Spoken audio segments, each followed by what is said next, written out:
What's up, chat gang? Welcome to episode 5 of the best damn Soulbound show. We got all your favorite content creators here tonight. We're gonna be rocking through some Undercity action in Anvilgard. Last week we were on hiatus for a week, but the week before was a peculiar one. So there was Chuck's witch elf Lanissa joined a an orc mosh pit. They collected a bounty head. They found when they returned it, they discovered that essentially there was a recent sort of spike in missing persons throughout the city. Relatively recent, sort of over the course of the time that they discovered this 11th Dawn thing. The party suspected immediate foul play and an immediate sort of connection to the 11th Dawn. They're probably not far from the truth. It wasn't long after there was a commotion. They found one of these sort of like rage-style zombies from 28 Days Later with this amethyst ichor stuff flowing through its veins, as well as a individual in a crimson coat that seemed to be connected to it, also carrying one of these syringes, right? They sort of followed that person's path, connected with another individual, and ended up in this Undercity. So the party currently is traversing through an Undercity with an unlikely companion. A totally not an Ossiarch Bone Reaper named Myriad. And if you've ever played Mass Effect, yes, I'm totally ripping off Legion. I mean, he's a fixer-upper. Yeah. You know. Yeah, so he's rocking he's got like the sort of like the black bones of which is telling for those of you that play Age of Sigmar or listen to me ever, that probably indicates Null Myriad, and wearing a purple sort of shawl, kilt style thing, and previously undescribed, but as it began following the party was this sort of staff that it essentially unfurled into a scythe, because scythe-wielding wizards / necromancers are literally the coolest. So you got Myriad tagging along with the party. Its dialogue is a schism of different dialects and weird vocal patterns. Like it constantly pulls from like its cultural memories and stuff, and it's got these little vials that it opens up, and it like talks to these like ensorcelled little vials or phylacteries. These numerous phylacteries, about 9 of them. The party's probably counted since it's been traveling with them. About 9 phylacteries on its person. Oh, is it rotating through them? I thought it was spending them. No, it just like will hold up a phylactery, like uncork it, like this little sort of crystal phylactery, and like uncork it, and then like this vapors come out, and then it like corks it again, and like puts it back on its belt, and it was like constantly shuffling through these phylacteries as it was talking to you, trying to like. Oh, okay, I thought it was using them up. Well, detail. Okay. No. They're his universal translators because they trap the language that changes since from when he was around, which was clearly a long time ago. Yeah. 1 per 100 years, probably. Sure. So he has to get the right time period to understand the exact when we use the vendetta, as he put it, using the ancient tongue, has been settled. Okay, great. Mm-hmm. Got it. Right. And now we were how far into the sewer we were?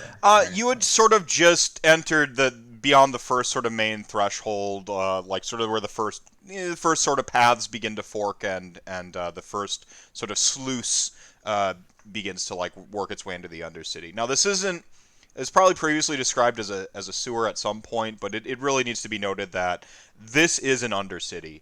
This has seen the Age of Myth, been destroyed by war, built on upon again, and so on and so forth. So you have equal parts tomb and ancient architecture, and like there's even like probably some like flotsam and jetsam like that is like washed in from like the various like tributaries and stuff like that from the bay that have ended up in here. So this is a cavalcade of history, all underneath Anvilgard. Tom, you still with us? It really does not smell good. Smells like death. Yes, and I believe our I believe Bigwinter is currently tracking as we're still on Correct. following the path. Right. And so Tracking path. you have this like sort of like this you have this like central stream like sort of between you, and then you're actually walking through, and the ceilings are quite high and it's quite broad. As you're walking through, and you can actually like sort of see the walls as like they're bricked over like ancient ruins and tombs, and they go up forever. And very poignantly, Fyrgrim, you see like hints of technology as you progress through this. You've probably been on this journey probably about an hour winding your way through with Bigwinter following tracks. So when you say hints of technology, are you saying that I'm seeing like cuts in masonry that what I'd expect of like Duerden craft, or are you saying that like I'm actually seeing like Aether craft like machinery? So a little bit of the Jack Vance what was that series called not Shattered Earth, Dying Earth. A little bit of the Jack Vance Dying Earth thing where you find yourself walking through what is ancient ruins, and there's actually like glimpses of technology that seem somehow more advanced than most average Duarden, but like the KO would be like, yeah, that's pretty on point. But it's like it's got that like that old crude functionality to it that is doing stuff. We're talking like the water is streams and stuff like that, is you get to sort of like essentially the switch where like the water is like changing paths and like these automated gates and stuff are going on. Now, it seems Duarden at first, but you're looking at all the structure around it and you know for a fact this is not Duarden. It is macabre, it is grim, it is how do I put this? Brutally efficient in its construction. Okay. As if built by, well, not maybe, there's probably no concept of like robots, but perhaps drones of some sort with a task to carry out a task. And this is ancient, to say the least. Perhaps even dwarf-like automations that were once alive. Correct. And so like the hints of, and there's there's like actually like this chilling cooperation between this ancient, seems advanced Duarden technology and the cold efficiency of the workers that would have actually built it with the engineers that would have like designed it, right? So like this, I'm just gonna be on the nose here. It's dwarves and skeletons built this shit. It's really, it's old. We get it. Yeah, we get it. Yeah, okay. Well, the audience might. We're on the page. Yeah, we get brutal architecture. Got it. Brutal architecture.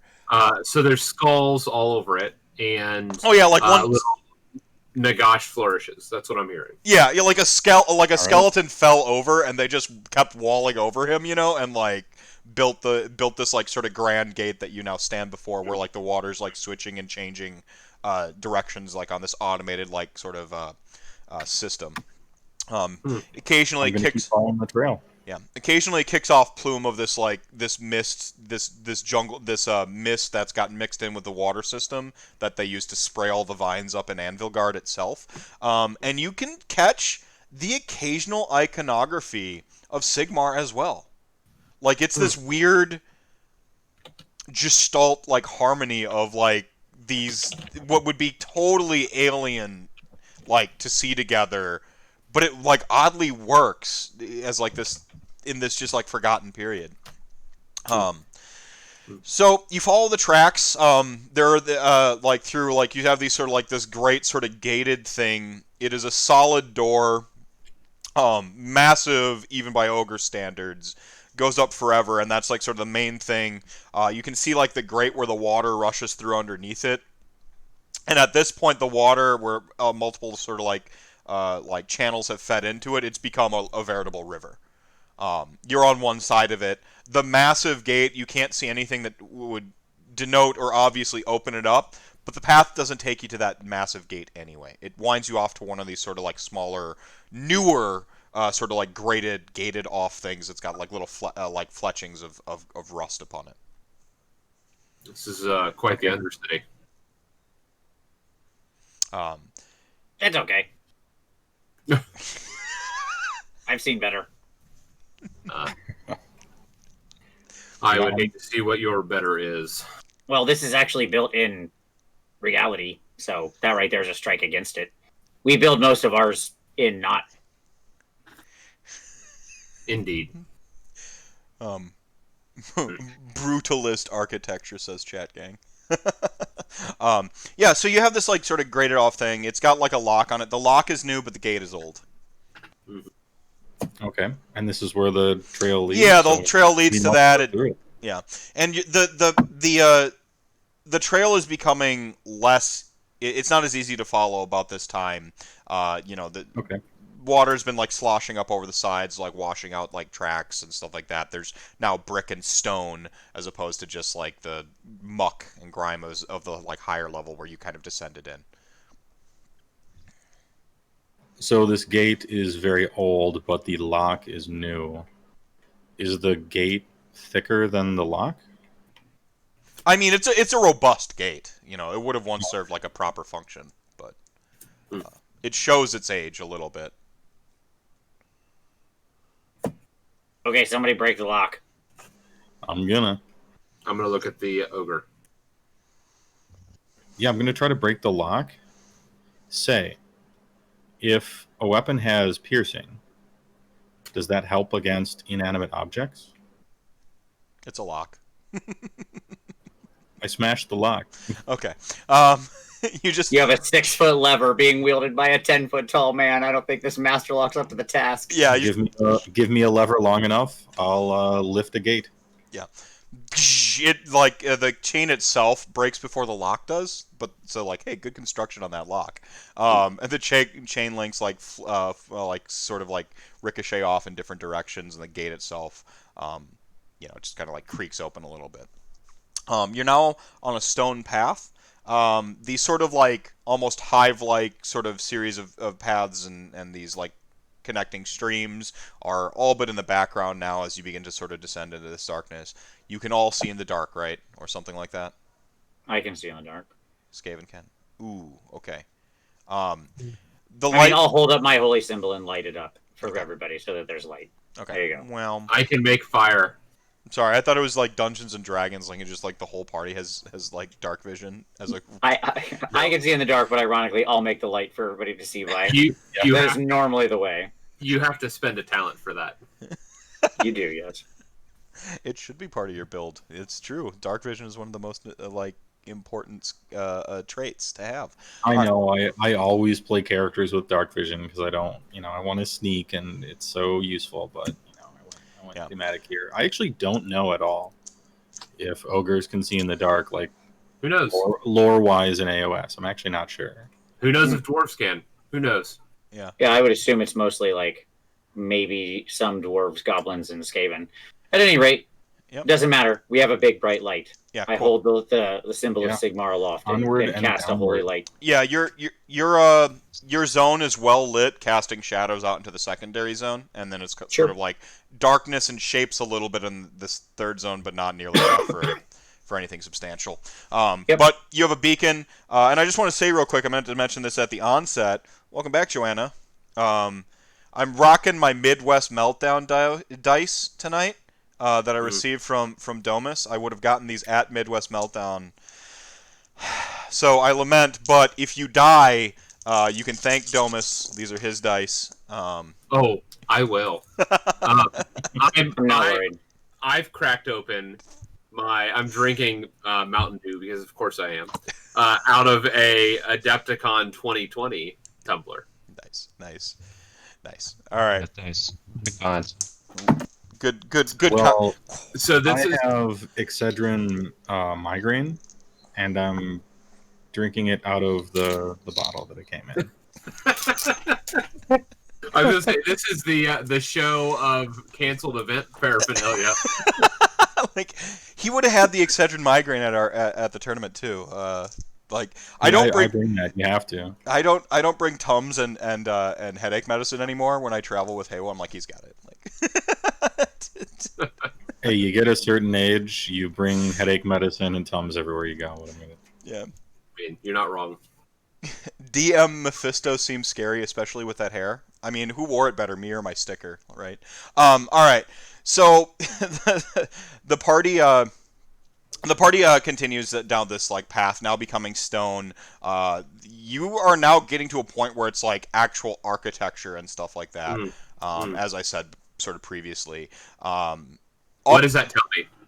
What does that tell you? It tells you that like you've gotten to sort of like you were in these when you first got in there. It's like the sort of parts of the city that they had like built on functionally and then gridded off. But now you've sort of gone deeper into these like this older part of the like this is the like in England it's so old that they literally just build on top of like everything. It just like they don't bury any utility lines because they're just building on top of corpses at all times. That's what's going on here. So there's actual like architecture and like tombs and old city parts that like burned down and they just built on top of. Like you're deep in there.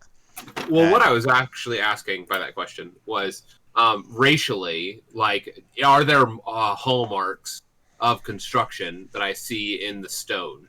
Like, is this something that I can lore? You're gonna have to roll it because like you recognize Duarden characteristics. Yeah, absolutely. But it's like yeah, I can recognize like English, but I'm reading like English from 1,000 years ago. Like I have to, English, but you know what I mean. I'll throw some lore dice at it. Right on. That's what I'm trained in. What's my DC number? It's 4 right now. So. Okay, I'll adjust that up, and so I have 3 successes. Yeah, kind of what I mentioned before. You now know for certain, and not just fluff wise. Like it's not dwarven craft. This wasn't built by the dwarves, but it was engineered by the dwarves, and that becomes very obvious to you. The function becomes obvious as a fort actually. Like you're in like what would have been like the sort of like understructure of a fort to like pass messages throughout whilst they're like being sieged and stuff like that. And as far as like dating it back, it probably goes back into somewhere in like what would be the time of chaos, right? There's no official timeline for Age of Sigmar, nor should there ever be. But it would go back to about the time of chaos. Some of the newer stuff, you notice as you begin to like sort of like move through it, it's like almost like looking at like a water table. As you get through some of like the new into like some of the like as you're looking at some of the newer stuff as you begin to descend in, you catch like bits of like literal like Sigmarite iconography, as in Stormcast Eternal iconography, and in specific the Anvils of Heldenhammer. So you're saying it's iconography that we associate with Anvil's Heldenhammer, but this would have been from the time of chaos. So this is possibly pointing to the origins of that people group. Or the iconography they'd had taken to like become their like vestiges. Like they're I think the party has an understand and Skig's I think Skig's well learned of probably like Sigmar and stuff like that. So Skig has an understanding that the Anvils of Heldenhammer were like the ones who like laughed at the face of death, ha ha ha, and they tend to wear like the darker like iconography and stuff like that. They're like this like death guard, and they didn't spend a whole lot of time like messing with Sigmar actually, or with Chaos directly. They were assaulting Nagash's forces and stuff like that when he sort of first betrayed or whatever. They're not first betrayed, but first was betrayed. Ahem. Yeah. Well, they didn't show up right at that initial betrayal. Yeah. Quote unquote. So. No, he was right. Fair enough. Yeah, they dared to fight against the king. Yeah, indeed. As we're walking, I will communicate the kind of the history and the lore of what I'm seeing here to the rest of the party. Yeah, I'll take it in. Yeah. So this it becomes like a sort of story unfurls before you that this would have been sort of like a fortification when they were fighting back at that initial push of chaos. Like the bolts came down, and the Anvils of Heldenhammer like came in at this sort of, like I said, it's like a water table. Like you're looking at that point in the history, and then you like descend deeper, and you get like the older stuff, and a lot more of the death and Duarden becomes much more prominent as you get deeper down. But these would be like the iconography they pulled. You see that here, like where they would have like kind of the stuff that like gave them their look. Nice. So, and you're welcome, Cities of Sigmar players. I actually read your book. So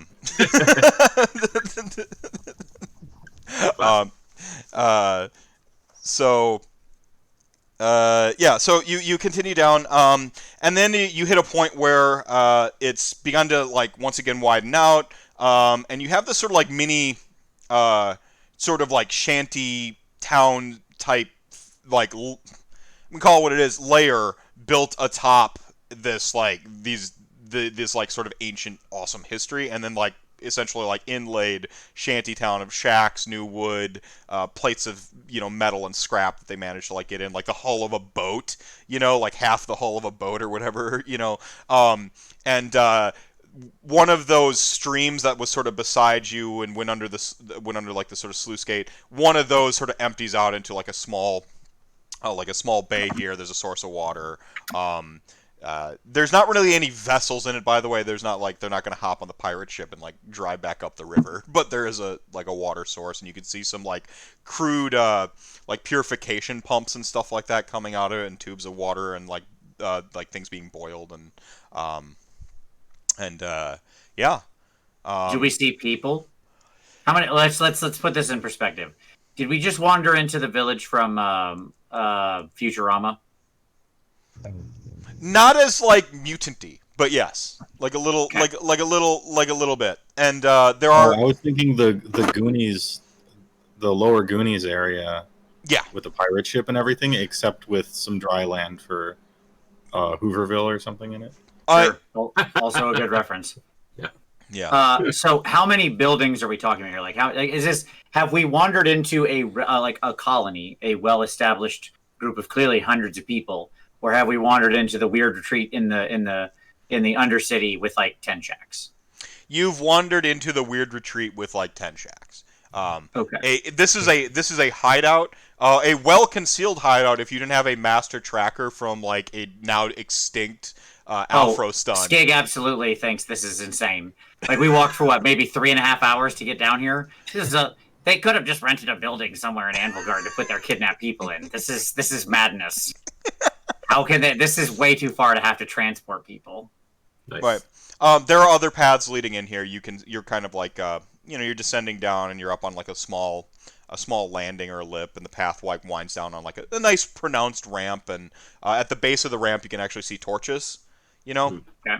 And then there's various like sort of like crystalline sort of like pyres, like rather than like fires burning in them, they have like a pyre, and then there's like these like crystals in them that are like casting light out. Not full on realm stone, just some other magical rock, right? Like some sort of luminescent rock. Okay. And those are like, those pyres are set throughout. They're giving it this sort of like ominous blue glow, like underlit throughout the whole place. And do we see any people moving around? yeah, there's people. Yeah, there's people. This is inhabited. They are like, this is where the wickedest after party of the lowest, dirtiest dregs of like whatever Black Ark Corsair or whatever, they don't even see fit to be part of their fleets, and whatever ship they end up in, where all their parties go down, right? There is like, if you have stumbled into some sort of like black market retreat, some sort of undermarket retreat. Okay, well, let's go say hi. And the grandest structure is sort of like off-centered near the back, closer to like closer to the water than the ramp. So it's like kind of off and to the side, though not on the water side. It's off-centered, sort of in the last third of the thing. Lanissa, you recognize it as a weird attempt to copy a place of note in the city. The place, specific structure. yeah, or a like specific place structure. it reminds you immediately of one of the playhouses in Anvilgard. It's not as grand, it's not as well decorated, but the rough shape of it, like playhouses have a certain look to them. So it's the grandest thing. This structure actually has some scaffolding leading out of it, and then up into the darkness that is above. And you can assume into whatever landing might lay above, or whatever secret sewer tunnel or something like that. Yes. Playhouse, like a theater. Yeah. Do you mean? Yeah, like Okay. a literal theater. I didn't know if that was some weird name for like a Daughters of Cain church or something. I don't. It's a playhouse. Look, work hard, play hard. Right. So you're gonna go say hi to the people. Yes. Mm-hmm.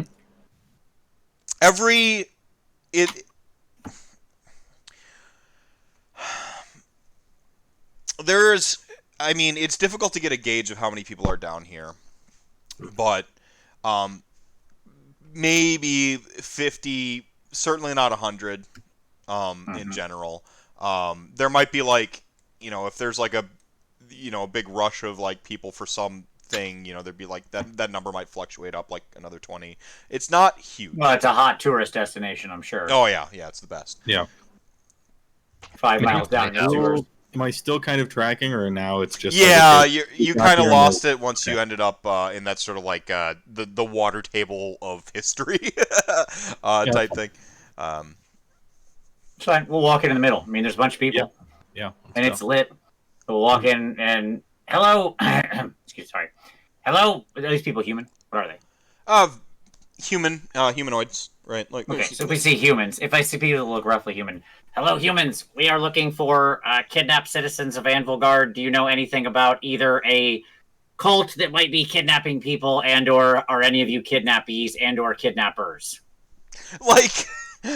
About 4 people having a conversation. You've got 2 ancient individual, just race undiscernible. There's just old, and they have massive beards and huge furls of plumes of hair and weird hats and sort of period and racially agnostic garb, and they're just they seem to be playing People. Yeah. Underdwellers. We get it. They seem to be playing some sort of game played out on a table with little pieces, and they're just pushing them around and having a conversation. They pay no mind to your grand entrance. But then you have these other just 4 individuals, one of which is in a familiar crimson coat. The fact that it was described previously as burgundy becomes a little bit more obvious as you can see the patches of dust and underfilth darkening what was once a really bright, good coat. 4 of them just the fuck? They all just turned their heads simultaneously at you. Hello, sir. You over there. You look like a kidnapper. Could we talk to you for a moment? Undergunk. Yeah, thank you. I love the hello, sir. Are any kidnappers here? Hello, fellow underdwellers. He just does one of these and turns his back and just kind of walks away, and the other 3 kind of form in behind him as he walks. Oh, well, let's follow him. I mean, I'm just gonna okay, this again. How fast is he going? Are they blocking? Yeah, our so path? the 3 block your path, and you walk to follow them, and they just hold up their hands type thing. And if they'll do that classic actually put the hand on your chest, or even there are 3 individuals menacing. Oh, I'm sorry. Menacing did this person touch me? The hand is currently up. If you kept walking, the hand would hey, on the shoulder. I would like to attempt to use my ability to contortion to just duck under and just keep walking past them as if I wasn't even there. This might be an initiative. I think. You might. I think this might be an initiative. All right. Seeing that they're going to stand in the way and that they just deign to touch the witch elf, I just take a step back behind the other 3. And I know where this is going. Yeah. Look, we don't abide kidnappers, and so listen to what we say, or we'll kidnap you. Or people touching other women without permission. Yeah. There's inappropriate. Yeah, social distance down in the Underdark. They're not wearing their masks either. They're basically monsters. Mm. Yeah, so first roll of the Midwest Meltdown die is a 3. That'll be a 5 on initiative for them. Sounds good. Okay, Fyrgrim. 7. Lanissa. What'd you say? I'm sorry, Lanissa, I didn't hear you. 9. 9, there we go. 9. Come All on, right. Mike. Work. Yeah, exactly. You're fine. Big winner. 7. Okay. And you said the bad guys are on 5? Yep. All right, sounds good. Okay, so I'm first. I'll, as I said, take a step back. The 3 of them are clearly in the way. And I will simply say, gentlemen, as you can see, this is a poor choice on your behalf. My advice would be to step aside now to avoid the inevitable conclusion of this. But if you do not, that's fine too. And I step back and take the dodge action. That is all for my turn. They were given a chance. Ain't gonna happen. And like the larger one, like they like one of them branches is like basically a classic like sort of war pick. Sure. The other pair just have like just swords. Sure. No, I like it. I appreciate their bold. I appreciate their boldness. They've got a bold, underdark flavor, and I like it. Lanissa, you want to change somebody's mind? As I said before, I would like to try to just dodge through them as if I'm not there. Just move around them. All right, so this is going to end up my way through them. Yeah. So this is going to end up essentially a grapple.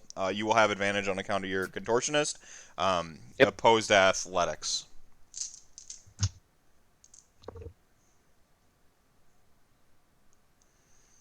I guess you could technically use reflexes instead of athletics if you so choose. Nope, I'll take my athletics. It's better. A 1, a 4, 5, and a 6. So it is opposed.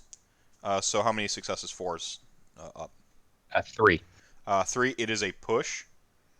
Ooh. Yeah. So you essentially tie. You are not grappled, nor have you gone through. Right. So like you just at a stand. Like they puts the hand on you, and you sort of like do a quick like sort of a like you try to like contort around. And he spins you around and like tries to grab you, and you're just kind of at a standstill. That's your action. I'm sorry. Was that? It's a shame. I'd like to stab him now. That was my warning. Sure. All right. Fair enough. Metal and stab. Metal and stab. Okay. Yeah. Their defense is good. Henchmen have a good defense. Oh, okay. Yeah. All right. That'd be 4 successes. And they're in like the sort of like classically like padded and like oversized coats with like the sort of ringed shoulders, like really old school like medieval gangsta style. What did you get? 2? 4 successes. 4 successes. What's your damage actually translate to now? Because you've got bonuses on your damage with the weapons you're using. Yeah. Plus the cloak, plus other stuff. Yes. Damage 1 plus S plus no bonus damage because of my endeavor bonus. What's S again? S is your success. 3. Oh, or 4. Okay. So 6 would So be your 6. total. 6 damage. 6 damage. Yep. 6 is like Exacxies. You just sickle him right down the collarbone, and he just goes down. Neat. I guess I'll see if I can Kraith. Uh-oh. Kraith. Nope, not yet. Too early. Kraith didn't Yeah, want to come up. not important enough yet. That brings us to Fyrgrim. I'm gonna start a jaunty song, dwarven battle hymn about the epic battle with Volcantrix and Grimnir for my companions to fill these quiet halls with bold song. That's happening. So I will adjust that up. So 2 successes. So everybody gets +2 damage in our zone, and then I will metal. Okay. And hit somebody in the face with my axe. There's sword and pick left. Pick, because That guy looks mean. He does look meaner. He's got like a scar and everything, and everyone knows scars give you +1 armor. That's true. And so let's see what happens here.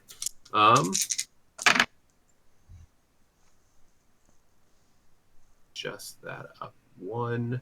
How many successes? I'm looking for 4s. Is that right? Good defense. So. Oh, good. So I'm looking for 5s. I have 2 successes, 5 damage. Not quite enough to get there. You just like That's fine. run up and hammer him right in the chest. And he takes a step back, and you can see like a good welt kind of beginning to form on his like barrel, his barrel open, coated chest. Mm-hmm. Bigwinter. All right. 2 left and 1 is wounded. Correct. How much damage did you do to? And never mind. It's kind of meta. All right, I'm going to start moving forward and attack the uninjured one. Okay. What's the defense on this Good. guy? They're good. All 3 are good. The one does slightly more damage and can take a little bit more damage. That's about it. The one that looked scarier, that just took some damage?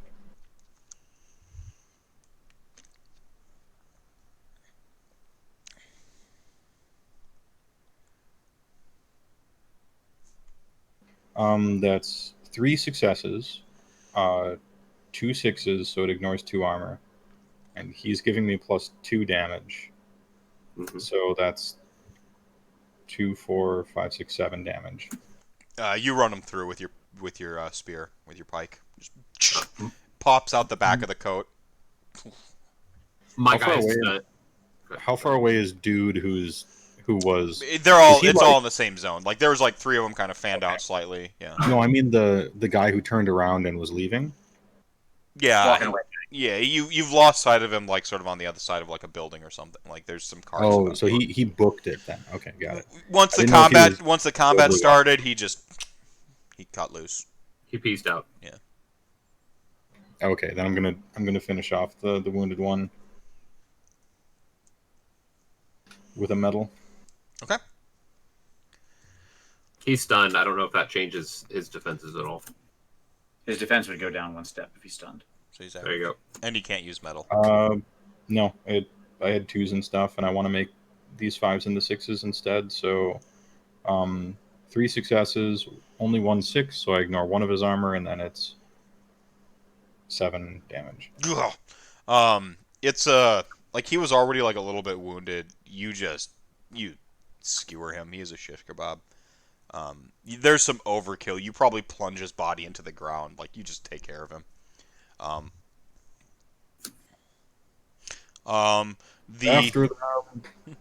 that was it, right? There was only the Yeah, Yeah. Did you say after him, after the other guy? Is that what you said? I'm with you. I'm like, yeah, let's get him. Kidnap the kidnappers. All right. I start running. All right. Like some like jazz music starts to play, like like some decent percussion.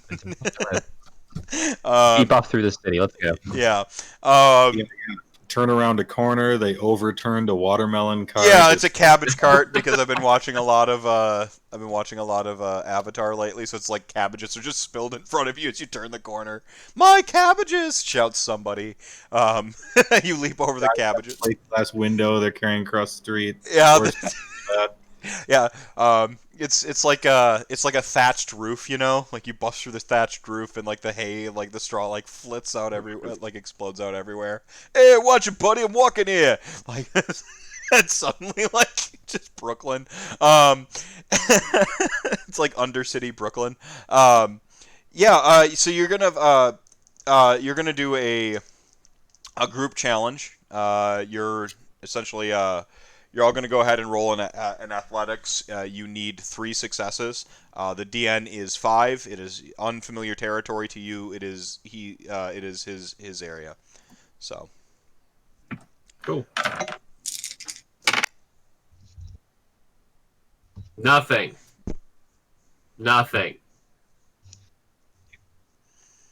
Skig? I also got 0. So, but we got 4 total between the two. Yeah, Good. like so you have this like classic moment where Skig. Oh, go ahead. I have short legs. Yeah. Like so you're like lagging behind. Like Skig looks down the wrong path, and then Lanissa hits Skig on the chest, points like you all like and I'm gonna say you classically catch up with this person like sort of like dead end, like back up against the wall, just super classic. He turned. He hoped to lose you. He ran through a house. Like Bigwinter, like looks at the house, like runs through it, but then he's just like wearing part of it. Like Sure. First part of Casino Royale, yeah. yeah. Mhm. Yeah, the one continuous take, right? Mm-hmm. I would like to. I'd like to walk up to this gentleman, pull out my dagger, one of my daggers, and just kind of toy with it around his throat. It was quite rude of you to run. My friend Skig here wanted to talk to you. Ain't got nothing to say, he says. He's like looking away. By the way, where's our lich friend? Oh, Please he's just like, keep it up. oh, like he's Oh, he just looks- like he looks over and like he's like picked up. He's got like one comes around the corner with one of the cabbages. We thought this was useful, and like he's like looking at it. Good call. That's Yep. good food. Yep, solid. Can make a stew out of that.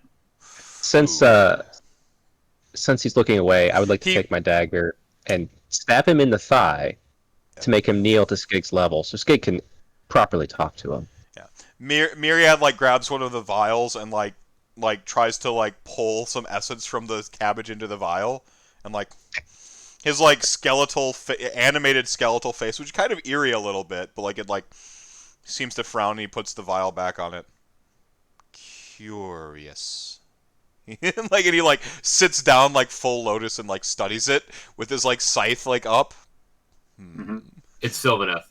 You do you, man. It's gonna be good. Don't worry. We'll get you. Great. We'll get you some stew later. All right, so you just Keep it- stab guy in thigh. Was that what I heard? Yeah. I just to cause pain to make him kneel down so Skig can talk to him appropriately. Yeah, in pain. It's rude, Yeah. it's rude to stay standing. Yeah. Yeah. The best way to talk to somebody when they're like howling in pain. So he appropriately howls in pain. Good. Ain't telling you shit, he says, and he spits on Lanissa's face.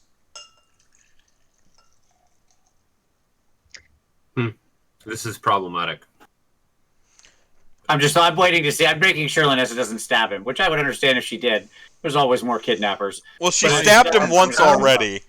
I meant kill him for spitting on her. Yeah. I see this happen. I half-heartedly move a hand forward to stop Lanissa from killing him, but it's sort of like a no, don't. Yeah, it's very Willy Wonka, right? Yeah, Like, really, well, yeah, oh, Willy don't stop, please. Don't stop, please. Lanissa, wearing her nice witch elven crown, will headbutt him. Roll an attack roll, actually, like unarmed. Yeah. It's still a weapon attack. Like it's still a melee attack. Yeah, it's just Okay. Like you're not getting like necessarily your dual wielding bonuses and stuff, but. Frank in chat says knife to meet you. Thank you. I think my 6 and my 5 will do something, but nothing else was worthwhile in that roll. So 2. Okay. Like 2, you like manage to smash him in the nose, just like. Fuck, lady, what's your problem? maybe you should let me just take over a little bit here, Lanissa. If we wanted to still actually be breathing. I'll back away. Pulling my dagger out, of course. Sure. So he's like down. He's bleeding from his face. He's bleeding from his thigh. his leg, right? Yeah. Yeah. I'll walk up to him. Hello. My name is Skig. Is this some sort of good Stormcast, bad Stormcast routine? He says. I don't know what that means. Ain't no shiny boys here. I am not actually a Stormcast. You may be confused because of the gold armor, but I am actually a Skaven. Hello. It is very nice to meet you. He like What is kind of your like name? he kind of like looks up and like catch us, like, finally is taking in this, like, the party that is before him, like, and then, like, looks past and sees the like, the skeletal sort of, like, necromancer, like, pluck, like, a leaf from the cabbage. And, like, tries to put it back on the cabbage. And then, like, just, Sure. like, and then just, like, goes like this and, like, kind of, like, you know, it ribs off to the side and, like, throws it and flicks it. You broke the kern off. Alright. What's your name? Jack, why? Hi, Jack. It's very nice to meet you. I will take my holy symbol and I'll hold out and I'll put like one little pointed claw into the center of his chest, not in any painful way, and I'll heal his wounds. I'll close the wound in his leg and I'll restore his broken nose. You technically gotta roll with that, but yeah, you do Yes. I do. I figured you'd make it. Assuming he has less than 8 damage, he's now healed to full, so unless he is somehow a spider and still alive or something, like a Yeah, he just, like, A Ragnarok. grabs Yeah. his nose and, like, hang on, note for later, Ragnarok shapeshifter. Boom, got it. Alright, so you, like, rub, like, kind of like, am I allowed to stand up? He says, looking at you. if you wish. You're not going to leave. At least not until we have a little conversation. But you can stand if you want. I'm used to people being taller than me. Crosses his arms, like, looks at you. So, as you can see, you don't pose us any threat. I think that's clear. So, given that realization, I'm not as much about slaughtering farm animals, but my companion clearly will have no such compunction. Yes. That's just waving. But I believe in saving people if they want to be saved. Do you want to be saved, Jack? I don't know nothing about that. What do you want? What's your agenda? Well, my agenda is to serve the God King, to serve Almighty Sigmar, to bring his light into the realms, to save the innocent, to help those in need, to throw down the tyrants and those who would oppress the innocent, and also to occasionally have a good stew. Those are mostly my agendas. Crosses It's pretty arms. Looking for stew, you're looking for natties, he says. Like, can't miss it. One of the only ones with smoke coming out of it that ain't on fire. Oh, good. So, you're dressed like a kidnapper. Let's get to that. He just, like, raises his eyes. Ain't done nothing of the sort. Well, I want to believe you. I really do. But the last time we encountered a man with a coat such as yourself on the surface side, he turned an innocent person into quite a horrible monster. He looks at the coat. He's like, and I thought I just got a good sale. You also did have 3 men attempt to kill us, so you had at least 3 loyal stooges, which, doesn't track for you just getting a coat on sale. So, I think that you can either tell me why, when we followed where these people went, who are instigating these kidnappings, we ended up here and exactly what is going on, or you can tell me more forcibly.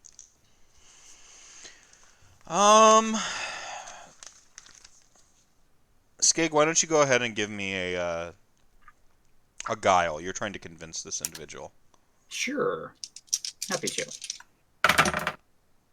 That would be 3 successes, assuming the DC is 4. Look,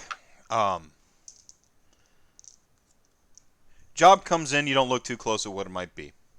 Times are tough, especially in a place like this. And he looks around the Undercity. He says, I might have relocated a few folks, sometimes forcibly, sometimes not. What's it to you?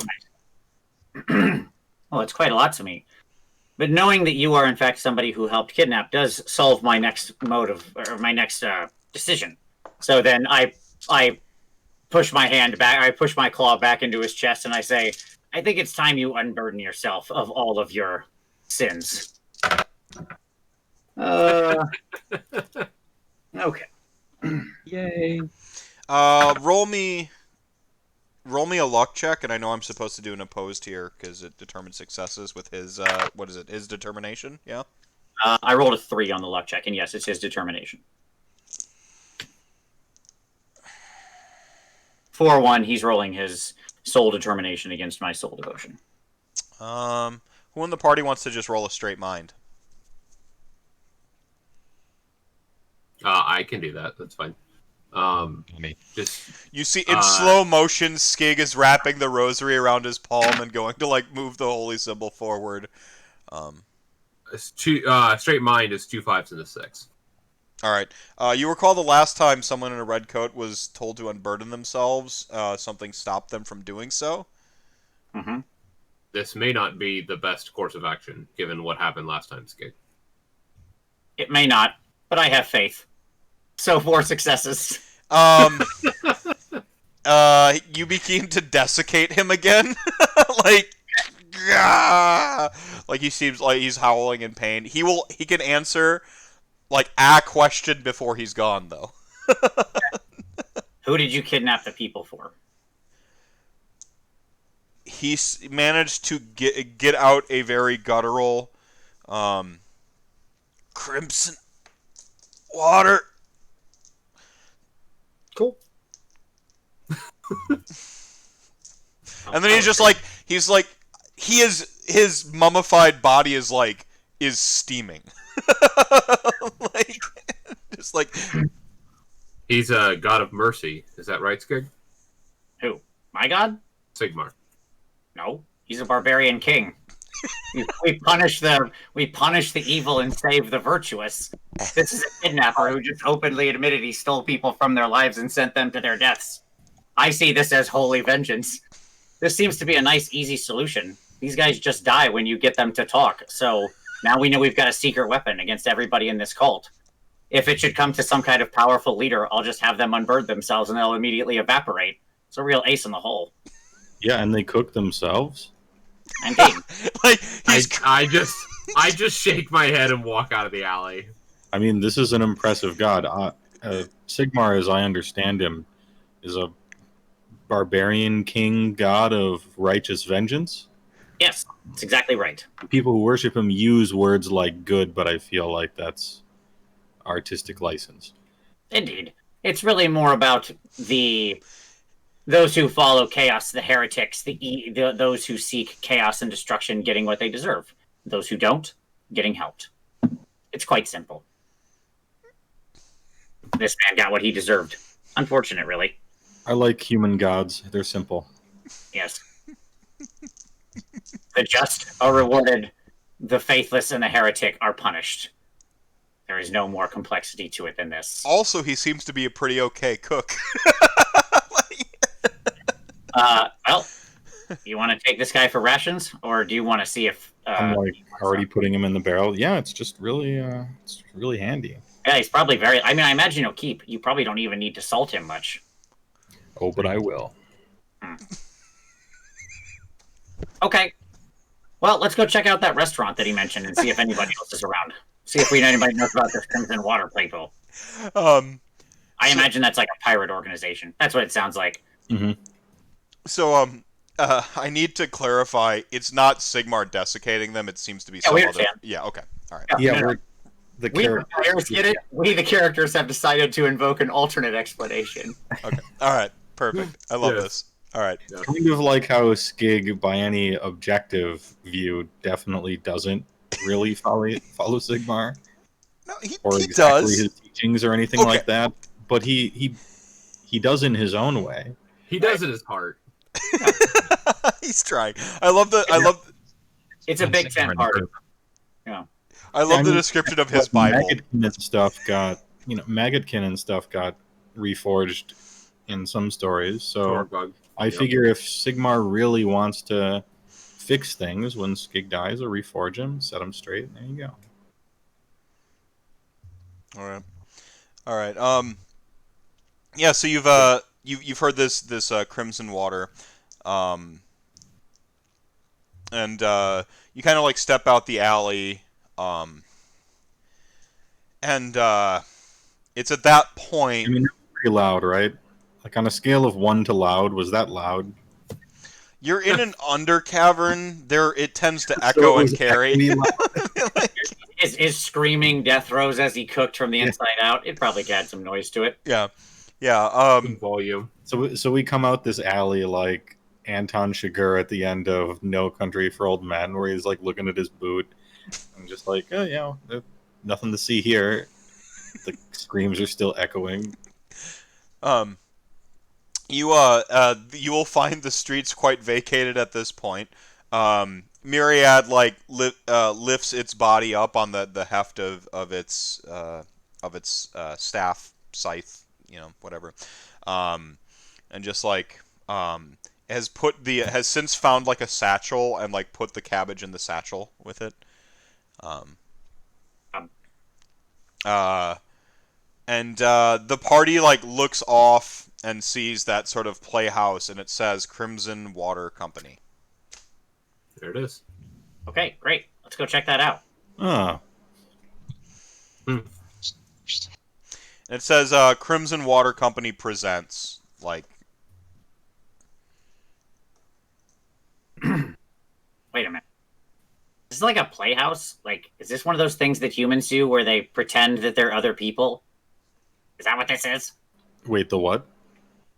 So, I noticed one day in Anvilgard that humans do this weird thing where they put on costumes or something. Like, they dress up differently, and they put a bunch of powder and weird colors on their face, and they pretend to be other people. Like, they're not themselves, they just pretend to be other people. But they're not really them. Oh, ritual. No, it's like some kind of lying, but for entertainment.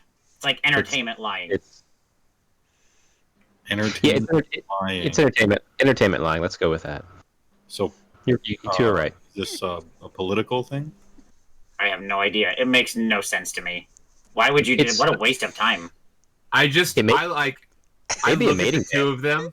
I look at the two of them, and I just walk off. Like I have no response to the nonsense that's happening right now. I point to him. Dwarves do not like playhouses. I guess not. Maybe dwarves don't like entertainment lying. Lanissa, is that true? Do dwarves not like entertainment lying? Most don't, but I believe the playhouse it could be a ritual for mating for humans too. So we should go check that out. I just want to keep feeding these two wrong information just to make it awkward. Is that what happens at the end of it? I did not stay for the entire thing. Is there some sort of large mating ritual? That I would understand. Oftentimes within the Underhive, there were large mating rituals, which would result in... It's best not to really describe it in too much detail, but it would result in many new rats being born. Yeah, this is a Christian stream. We can't really get into Skaven breeding. Sometimes, oh God. This is a Sigmar stream. Yeah, this is a Sigmar stream. Sometimes there's also hors d'oeuvres and snacks and other things too before the mating begins. I'm in. Yeah. Occasionally, behind Bigwinter. Popcorn. What does that mean? Popcorn, totally canonical, but I want to hear Laanissa describe it. It exists, but what is it? I know what corn is. Yes. So you take corn, and you take the sacrificial victim of the ritual for the night, and you light them on fire.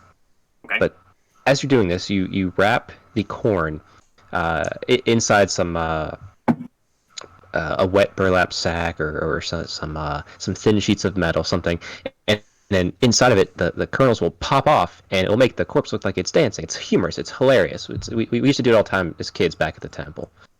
Oh, explosive food kernels. So it's some kind of religious ritual. No, that's not religious. That's just fun. That's just pure good childhood fun. No, it sounds fun. I agree. I see. Oh, this place seems very interesting then. Entertainment lying, potential orgies, food, and popped corn. Explosive food. I'm down. Let's go. I'm in. Place got very much more interesting. We should catch up with the dwarf. His legs are short, but he is several steps ahead of us. If I were to show... He must be excited because he's going there quicker than us. Maybe he is a fan of entertainment lying. Yeah. If I were to show a clip to get people into this, Lanissa, your lies have really gotten Bigwinter's hopes up about this area we're about to enter. I just want you to know that. Yeah, we are really expecting something amazing on the other side of that door. I expect to walk through the door, see, what did I say? Explosive food kernels, an orgy, and a bunch of political lying. There's no way I won't be disappointed, whatever's on the other side of those doors. yeah, so it's like Clearly, the clip that is just that we've just recorded needs to be the trailer for our show. Unless we walk in and it really is some kind of eyes wide shut situation, but like the super low rent version of that. yeah. Just like there's a weird buffet. It's like, so real. Yeah, like an Always Sunny in Philadelphia version of Eyes Wide Shut. I would be very excited about that. So you're like half right. Well, good. Well, we go. Right. Fyrgrim's already like sort of up to the entryway now. This is a classic playhouse. There isn't like a door. It's just it's an open sort of front, and well acoustically built. So like they tend to have like a dome or a shell, and then like the noise broadcasts forward. There wouldn't be seating. There is a stage, and there is tables for buffet, but there's no food. What you see going on is specifically Fyrgrim and the party catches up. Fyrgrim, you see some characters, and I say characters on purpose, like in wardrobe, placing stuff. No, it's like this up there. It's like this up there, and they're like moving things around, and like someone's like looking at some sort of like scroll or something like that, and do I recognize what they're trying to like mimic? What's the culture role? Like, what's the art? Is there an art? Would it be lore, probably? Because lore is Probably. Lore is the super catch-all for knowing anything that isn't like nature related. I would take an entertainment role or a lore. Oh, I am totally on the entertainment role then. I am on this. All right. What number am I looking for? 4s? It's not a particularly obscure place, so go. Yeah, 4s is good. Okay, 4 successes then. Ooh. Not only do you know the play they're talking, but you know that they both have it wrong. Yeah. In terms of... I will proceed to... No, it actually goes over there. In this iteration of the play that you're trying to mimic. This is where this sits. The play has a name. Oh. It is Lanissa, the guns... Okay. It is the Guns of Blistaback is the name of the... In the Guns of Blistaback, and I will dwarf-splain the situation as I walk in. Lanissa then like comes into him. I lean over to Bigwinter and Skig. He is a fancy. Yeah. Fyrgrim's been to food orgies before. Are we early for the popped corn orgy? It's at this like where they're like, oh, thank you for. They haven't like noticed like they're oh yeah you're like and they're like kind of looking through like the leaflets and of what would be like they're not bound at this point, so it's like scrolls and stuff like that, and they're just like leafing through and like oh no totally yeah oh man, and they're like they fix it all, and then it's just like the two squabbling sort of stagehands like double take and they like look back at the party now. Hello. We're with the setup team and like the other one like Albosum. We're understudies. Understudies. I like to quickly walk up to them. Yes, I just wrote an entire adventure for one dumb joke. Understudy. Thank you. All right, we can move on to the next one. But I think we're all walking toward the stage, so Lanissa seems to be taking the floor here. Yeah, Lanissa. I would like to take a quicker pace up to them and get real close. Not threatening. I'm not going to be threatening on this one for once. So these are these are classic like. Henchmen would be an overstatement. Like they are yes men, lackeys. Sure. Just real quick, like I said before you get going, I lean over to Bigwinter, looking around at the empty buffet tables, and say, I think we're early. Maybe they keep the food in back. So you walk up. It's a man and a woman, both human, both dressed rather meagerly, though they do have like actual like belts and leather and like a dagger on the hip of each, and they seem to be in some sort of costume, but like they're extras, so it's not like the flamboyant over, but they're certainly not wearing functional garb. It's very ornamental, and the daggers you're not even convinced are real. You happen to be an expert on daggers. So Yes. I'll hush my voice down, and I'm going to just lean in real close. Do you have any corn? It's really important that you have corn right now. Bigwinter, roll a luck check.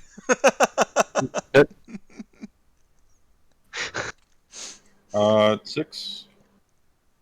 We're on 2d6. No, I'm talking to the understudy. Is it good or bad to roll high? It's good to roll high, 2d6, right? Like. Oh, 2d6. All right. The other one is a 5, 11. We just got a recent shipment of corn.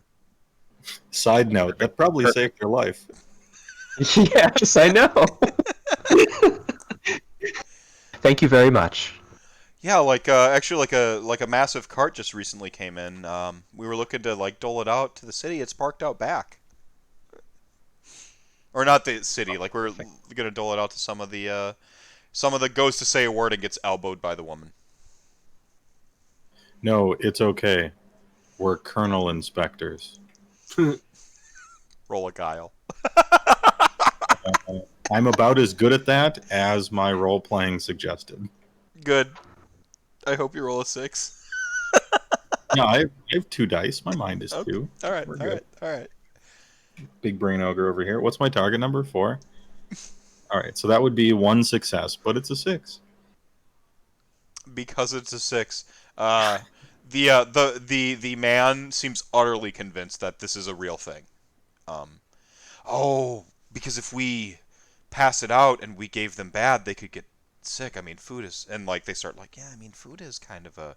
The woman says like, It does need to be prepared. It needs to be prepared properly. There's a very specific way to prepare this corn. Just don't worry, we'll handle it. We got this. We got this. I mean, he does seem to know about the preparations. He knows the scientific name of the food. No, the preparations he gestured to Fyrgrim. Oh, okay. Does seem to know about the preparations. Wait, are you here to help? The understudies look at the party. We're always here to help. Yes. We are definitely here to help. In my head, I'm like, yeah, like you say yes, and then in your head, you're like, technically, in a philosophical sense, yes, we are here to help.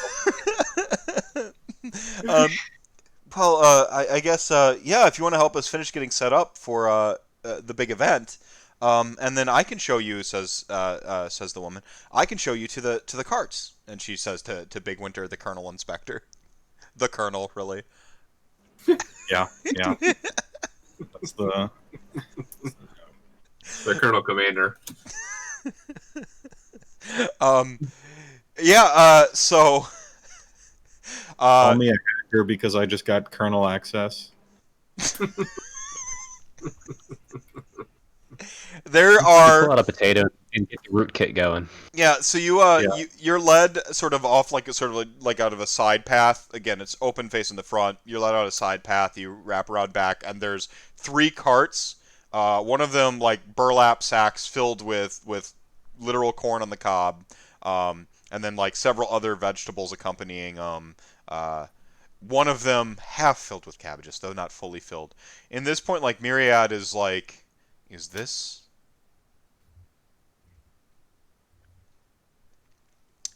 your culture? And it says it to Skig. Is this modern culture? Oh, no. You can come with us when we go back up to the surface. That's what modern culture is. You'll see. It's a lot of people living just unbelievable lives of luxury. You're not going to believe it when you get up there, Myriad. It's incredible. The wealth of the surface world is beyond imagination. It's people eating multiple meals a day, having roofs, living in buildings. It's incredible. So, they hast many bones. And he, like, rubs the fingers together like cash. Yeah. Yes. He nods. Or it nods. Skig assumes from context clues that he means money. That's all he thinks he means. Yeah. It. Sorry. It kind of doesn't mean that. Yeah, It maybe. kind of does. Yeah. Yeah, you've got the cart there, and then Fyrgrim and Lanissa, you're still on the stage with the gentleman. How educated do these individuals seem? Just from, and what I mean by that is like from my understanding of entertainment and my understanding They of fell for the old Colonel Inspector, so probably not very. They are street schooled, Fair. as it were, and That's they somehow ended up down here. Skig, you're having a conversation with Myriad, but Myriad's conversations, whilst odd and interesting in a sense, they're not particularly stimulating at this particular juncture. So you find yourself flipping through, like you're sort of like. Well, I'm not back with the cards, right? No, you're not back with the carts. You're out here and you're watching Lanissa and Fyrgrim essentially set up the stage. Okay, got it. But you find yourself looking at the wanted posters and the understudies match people on Two of those. the missing people. Yeah, that's what I was going to check. Actually, while I had a moment, I was going to check my packet to see if any of the other three guys that we met, like the three dudes who we killed on the way over here, the three bodyguards, or if Mr. Desiccated Corpse, if any of them or these two matched any of my missing posters. One of the three matched a missing poster, and then both understudies. Like they're siblings. So Got it. and they're like late teens, young 20s, but yeah. So Anvilgard educated, as in street educated, like no proper schooling. They probably can't read, which is why they've struggled with their instructions. Sure. Well, I won't interrupt at this moment. I'm gonna Lanissa and Fyrgrim seem to be on to something here, so I'm gonna let this. All right. Let this roll. Fyrgrim and Lanissa, roll awarenesses. You are on the stage. You can both roll. All right. And you both have entertainment. good. You're both trained in entertainment, yes? I am definitely. I'm Yep, very I trained. am as well. Okay, perfect. Lanissa, your particular plays and performances might be a little bit more brutal. I mean, you might be doing like the black metal equivalent or the Gwar concert equivalent of what's going on here, but you're familiar with the stage layout and production and stuff just as part of it. What did y'all get on your rolls? Just one success. One? One success. Okay. So So this is awareness. With your understanding of stages, you find like pulley systems and stuff like that. Trap doors, but the most significant thing is the entire stage itself seems to be a platform, and and you recognize a sort of a greater sort of like pulley system, like sort of hidden off in like the sides. These go up and follow that scaffolding up. It's well constructed, well concealed. Fascinating. Well, it's well constructed and it's concealed. I shouldn't say well concealed. It's a massive pulley rig.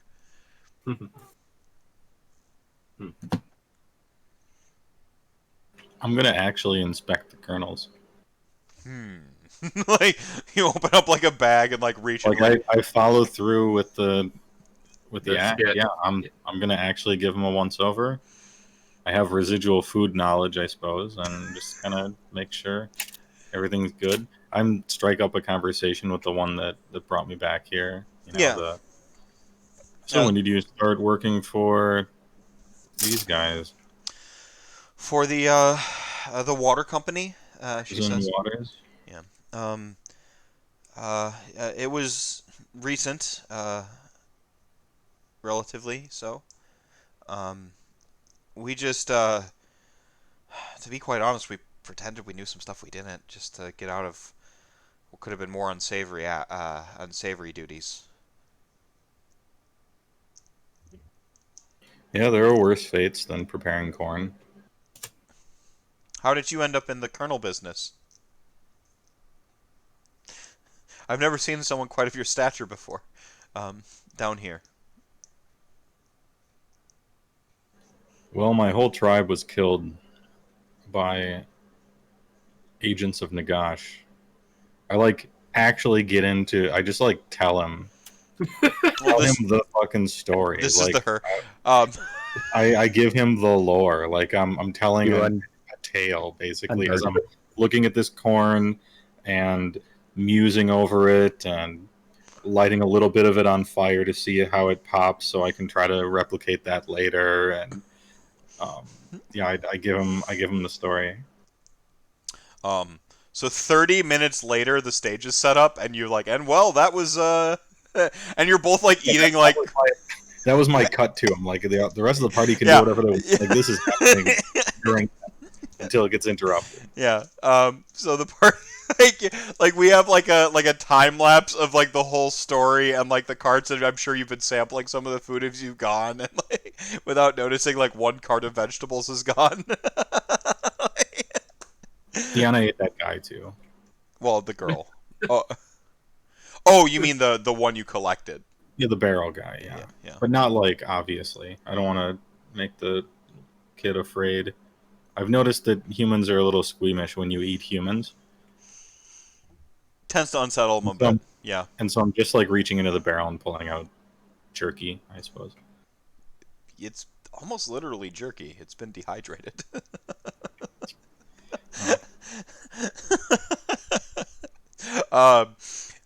Back to the stage, you've managed to finish sort of setting it up to the specifications of like the scene and stuff like that. You will notice over the course of doing this that the set and the prop is actually quite they're quite decent. Like much higher quality than the rest of this entire thing. So I would like to kind of try and think back to my time as a urchin on the streets of Anvilgard and kind of readopt those mannerisms as best I can and strike up a conversation with the one we're helping. Mhm. Where's everybody else? Or is it just you two setting up all this by yourself before we arrived? So over the course of doing all this, you'd have learned that the guy whom you're setting up with is named Turk, and the woman outside is named Tira.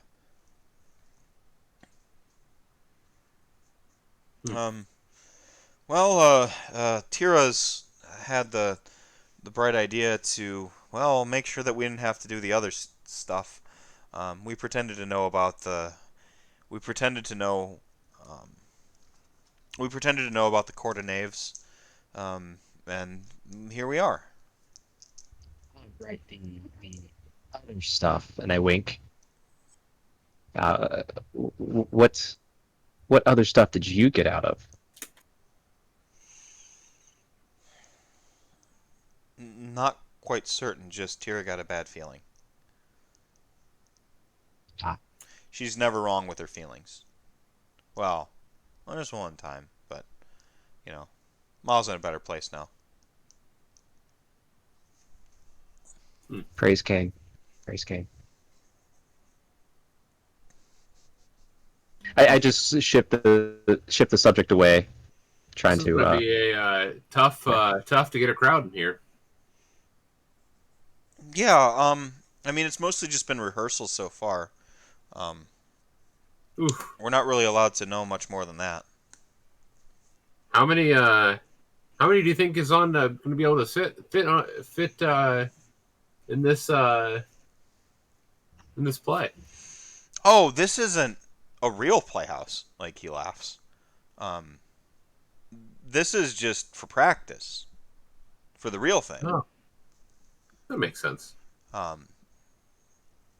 He's got a a plan, you see, and he says, you know, if you're gonna do something elaborate, do it all the way. Hmm. It's always good to have a plan. Ironically said by the party that has no plan for what's going to happen here. Also, I want to clarify, I didn't eat the girl outside the barrel. I'm telling her the story. I'm not just, like, eating her and telling her the story and then just talking to the corn. Like. So, when is Mr. T supposed to get here? T, like the joke lost on, obviously. Well, what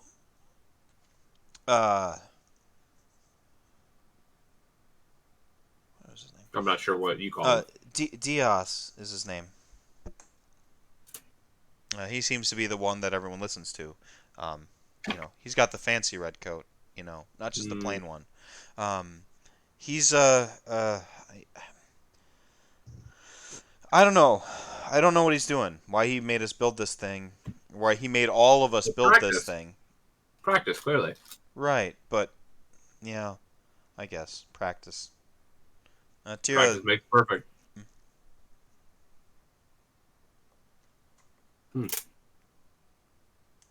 When is he supposed to be back? tonight.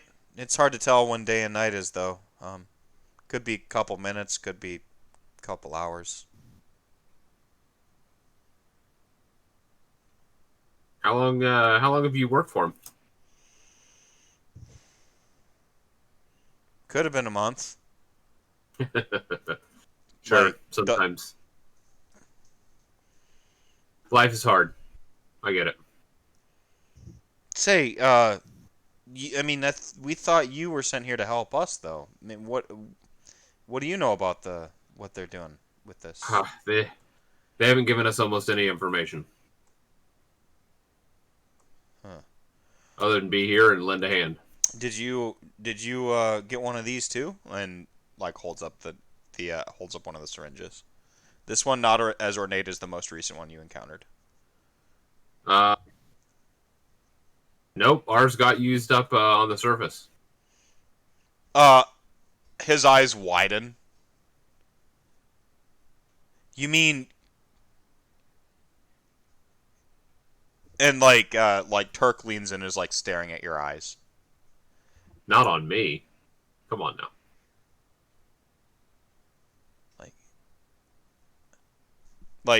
Just looks like really confused at that. I'm scared to use it, says.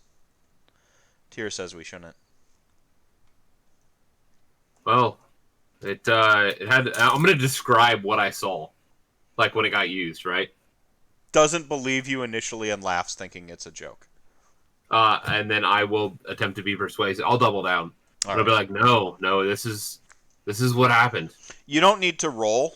Yep. You just like double no, seriously. Yeah. Why would they tell us? It was quite unsettling. Why would they tell us to keep them and use them in an emergency? I don't know. This is some of the questions that I had. I've wondered if we've gotten ourselves in over our heads. Do you know the way out? Turk leans in. Think so. They're watching us. Not like here, but out there. Few points.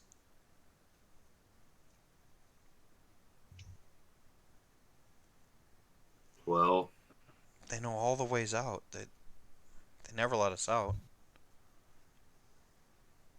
Did you come here willingly? There was a job.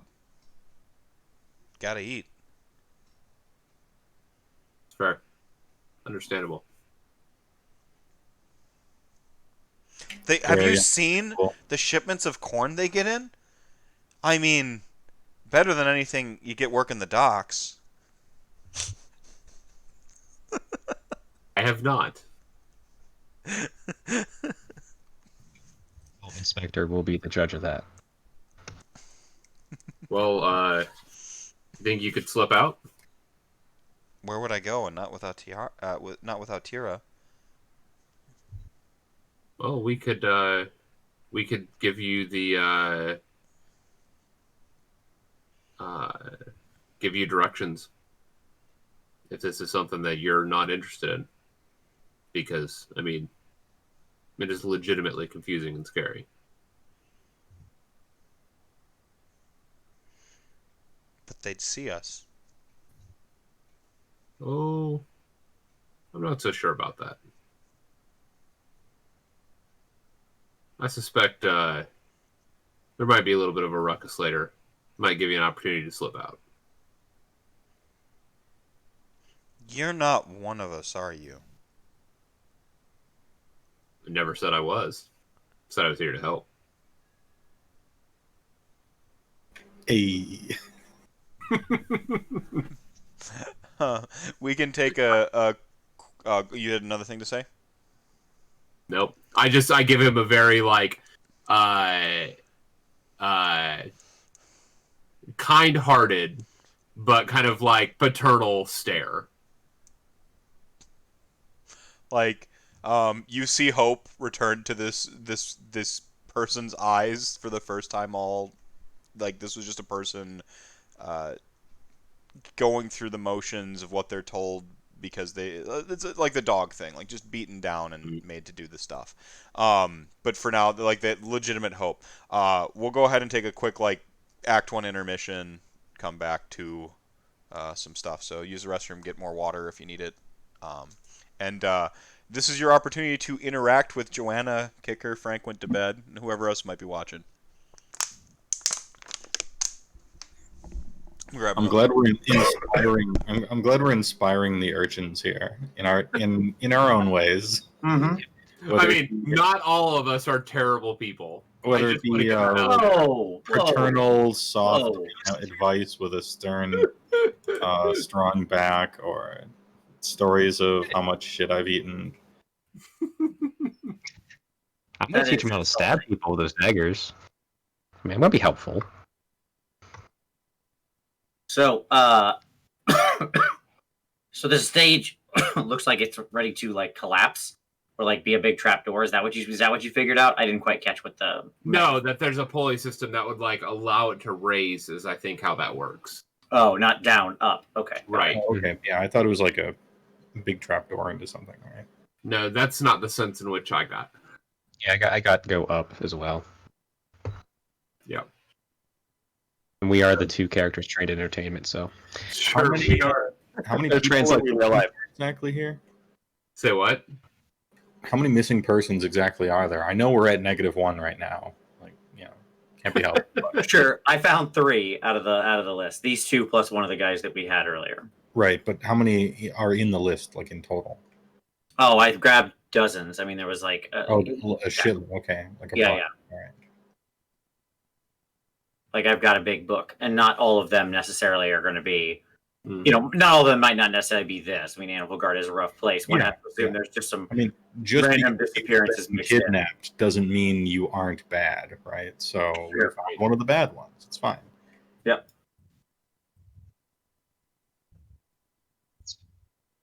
They made the wrong choice. I don't know what to tell you. We gave him a chance. Hey, touch me. Don't touch me. Mm-hmm. I'll be right back.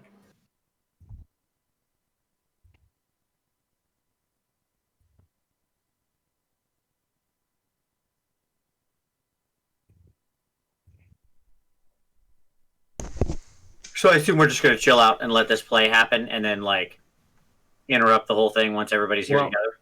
I mean, the sense that I get is that this isn't an actual play. This is a practice for some type of exercise that's going to happen on the main. Because this is a replication of some other, of like real stuff, like on the surface. Like that's the sense that I've gotten. Sure. And so they're just practicing for whatever operation's going to happen on the surface. Right. My point is we're going to let everybody gather up here, and then we And we're like, okay, if you were kidnapped, please step to the left. If you're a kidnappee, to the left. If you're a kidnapper, please step to the right, so you could be summarily judged. This will be like the suicide booth line from before. Yeah, Throw down your weapons and prepare to be judged. The problem is the judging this time is going to be me trying to find fire to make popcorn the way I said it. Because I am not going to get killed by my own party for lying to them. I mean, it is a hungry ogre. I just want to point We were that told out. there should be explosive food. I mean, we'll just take the cart of corn. That's fine. It's easy enough. And we can figure out how to make this stuff later. Whatever strange alchemy. I will say they have quite a bit of fresh food and like fruits. Like they have like a bunch of heads of cabbage and lettuce down here, and now they have like fresh corn. There was an 11 on the luck check. I can't deny the luck check. Yeah, it just raises all kinds of questions about their stockist. Never. Well, there's clearly some other easier way to access this place than what we did. There has to be. No one's dragging these carts down the path we went. Once Fyrgrim gets his blood up and he ignites something on fire and makes it dangerous, as soon as those people die, I'm just running. I'm dropping what I'm doing. I'm running up and stuffing corn into these burning bodies. That's the plan. We gotta get some foil. That's the only thing on my mind to happen tonight. Yeah. You see, like they've got like a silvery like drapery curtain type thing that looks rather foil-like, like to be the star Perfect. backdrop. Yeah. There it is.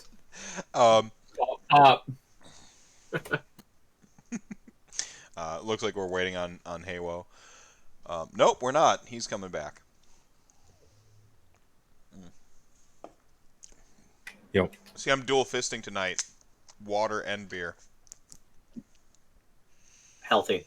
Mm-hmm. Yeah, I mean, not that I'm trying to interrupt your shortcut, but I think our plan is to generally wait around until everybody else shows up. So. Yeah.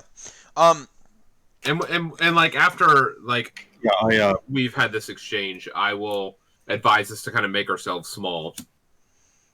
Okay. Yeah. Hey, sorry. Bigwinter, you were going to say something. Oh yeah, so I similarly attempt to inspire my person that I'm talking with out back by the corn. Yeah, Tira. Yeah, I basically like continue with the story just about all the way up until now and just tell the truth the whole time. Like Soulbound. Wait, so you're not a Colonel Inspector? She asks. Well, I'm able to inspect kernels. I mean, I've done pretty good work here, yeah. Like, one of the carts is completely empty, like, you've eaten it, and like, there's, like, a pile of, like, No, I'm not eating, like, all their food. Okay. Yeah. I'm itemizing it to eat later, but Quality. I'm not just eating quality. food. I want to try to make popcorn, so I'm not eating a lot of the corn. I'm experimenting with it. Yeah. Well, I am inspecting this corn, so strictly speaking, that's not a lie, but I definitely misled you. But it is to lead you out because you are a missing person, and we have a lot of missing people to collect. Yeah, they're not all down here, but... So you're here to help? Mm-hmm. I got a good feeling about you, she says. It's your first Well, normally that would probably be very wrong. Out of like eating a finger or something from this dude in the barrel. Like, cut to the party's back inside. Fyrgrim has advised the party they should probably, like, lay low And like I will offer to collect those syringes from them. Okay, you got +2 syringes. And encourage them to, act normal and look for an opportunity to slip away. Okay. And I would like to find things that resemble aluminum foil and gather up corn. You tear down one of the curtains. Okay. How many ears of corn can I get? I am so confused by what's happening here. I'm just frantically grabbing it. I need this. You managed to gather 15 ears of corn. Perfect. And you've got this like essentially got them into like one burlap sack, and then you've got this like this silvery, seems to be sort of like maybe tinfoily, maybe cloth. Maybe you're not quite certain, but it looks shiny. It looks metallic. That you've torn down from like one of the curtains, and so you've got this like backdrop. It's supposed to be like they unfurl it for like the Starry Night type thing, and it's they made it out of like metals Perfect. and such. All right.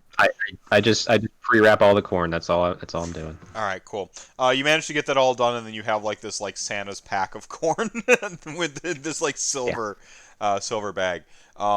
It's about that time that like the understudies, Turk and Tira, like are basically up on stage, like just sort of like ready to present that they did it right, and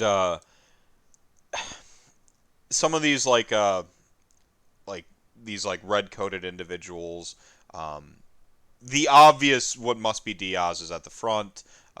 He's rocking like the red coat. He's actually got like toggles on the coat and stuff, like sort of like gold toggles, and like really decently dressed. His coat it does have the dinginess and the fade to like hang out in the undermuck. He practically says as much coming through the door, like wiping off his shoulder. Can't wait till we get this done, and I'm gonna have a proper bath, he says. And he's got like an assortment of just various like muscle and such with him. You also see very classically individuals in like full on like Elizabethan theater garb with like the very flashy, very ornate. So you see like a small group of those. All in all, about 10 individuals come in. When all those people come in, I'm like, since I'm over in the corner, like he said, so I'm kind of off to the side. I'm going to start looking at them and flipping through my sheets, just trying to see if there are missing people amongst them. The two in the costumes, or like the two in the most ostentatious costumes, are missing peoples. How many entertainers are there total? About it's an even split between 5 entertainment and like 5 muscle, and then Diaz makes an 11th. Okay, got it. Any of the muscle in there? One real quick. No. Okay. No, none of the Cool. muscle. And I assume Diaz himself is not a kidnapped victim, so he is the kidnapper. Cool, great. Thank you. You might recognize him from a couple different crimes, like one where he's got like a goatee and one where like different facial hair and different aliases, Like he's Gotcha. on like the bounty board as a criminal. Got it. Noted. Okay. I shuffle that piece of paper to the top. And he comes in and he's like he comes in ready, like he mentions the muck thing, and he's like ready to yell, "This isn't even, huh? I guess you do know your theater. I guess you do know your theater." And he goes like this. I really thought you were lying, but Well, I spent a lot of time studying as I step out of the shadows. Do you remember kidnapping a dwarf? Like, two of them shrug. He's like, you look a bit too. Just as a quick aside, I assume we're all in this theater area. Yes. Right? Like we've all been told to be around, so we're all around. Yes. Okay. Cool. Yep. Just making sure. Please continue. Yeah. So if you want to know for like the drop of the hat, stage would be a zone. Your area would be a zone, and then sort of like the entry and the step area would be a zone where they are. So you've Got it. all right. So entrance area, audience area, stage. Perfect. 3 zones. One, Yep. 2, 3, and we're in the middle, right? Yep. They're in the entrance. Stage is up here. Yep. Got it. Perfect. Cool. I love zones. It's just so good. Very easy. It's very easy. So good. Theaters of the mind's eye, and you're fighting in the theater. All right. Yeah, you're in the thing, and the interaction where like, did you kidnap a dwarf? I don't remember kidnapping a dwarf. And Skig, did you like present yourself, or are you still like? No. No. No, I was just making sure I'm here. I'm still off in the corner in the shadow or whatever. Like I'm not aggressively trying to stealth. I'm just not. I'm doing what he said. I'm just kind of off, sitting in a shadow in the corner. Yeah. Fair enough. You don't have. What do I know about the? go ahead. No, I'm just saying you can't fail a stealth check if you don't roll it. You know, you want, but that's I'm not. My point is, I'm not actively trying to hide. Right. What do I know about this performance? So this is a reenactment of there was a big like a huge battle to take back Anvilgard from an orc like pirate gang actually called like the Blistaback. The Blistaback gang. It's about them, but it's a highly like dramatized version of that about the love story between between an orc and like the dwarf, like who couldn't fire his guns upon like her ship, and like just like a super hokey like. So who is the dwarf that couldn't fire his guns? The dwarf who couldn't fire her guns. Thank you. Yes. Yes. Would have been like Belinda. Belinda. Got it. That's all I needed. Belinda. Please tell me the orc gangsters are snapping as they're walking forward. So I'm gonna look at the actors. So which one of you is the war boss? Like, is it obvious? Like, which one? No, none of them are actually the leads. They Okay. like hey, you already nailed this play. You know that they're just like rando aristocracy who disapproves of a dwarf and an orc pirate. So, like a dwarf pirate and an orc pirate can never get along. Well, I'm clearly I'm clearly not Belinda, and where's your warlord? Already cast, says Diaz. Well, that's going to be a problem. I'm sorry. Who are you? Fyrgrim. Nice to meet you. Fyrgrim, character actor.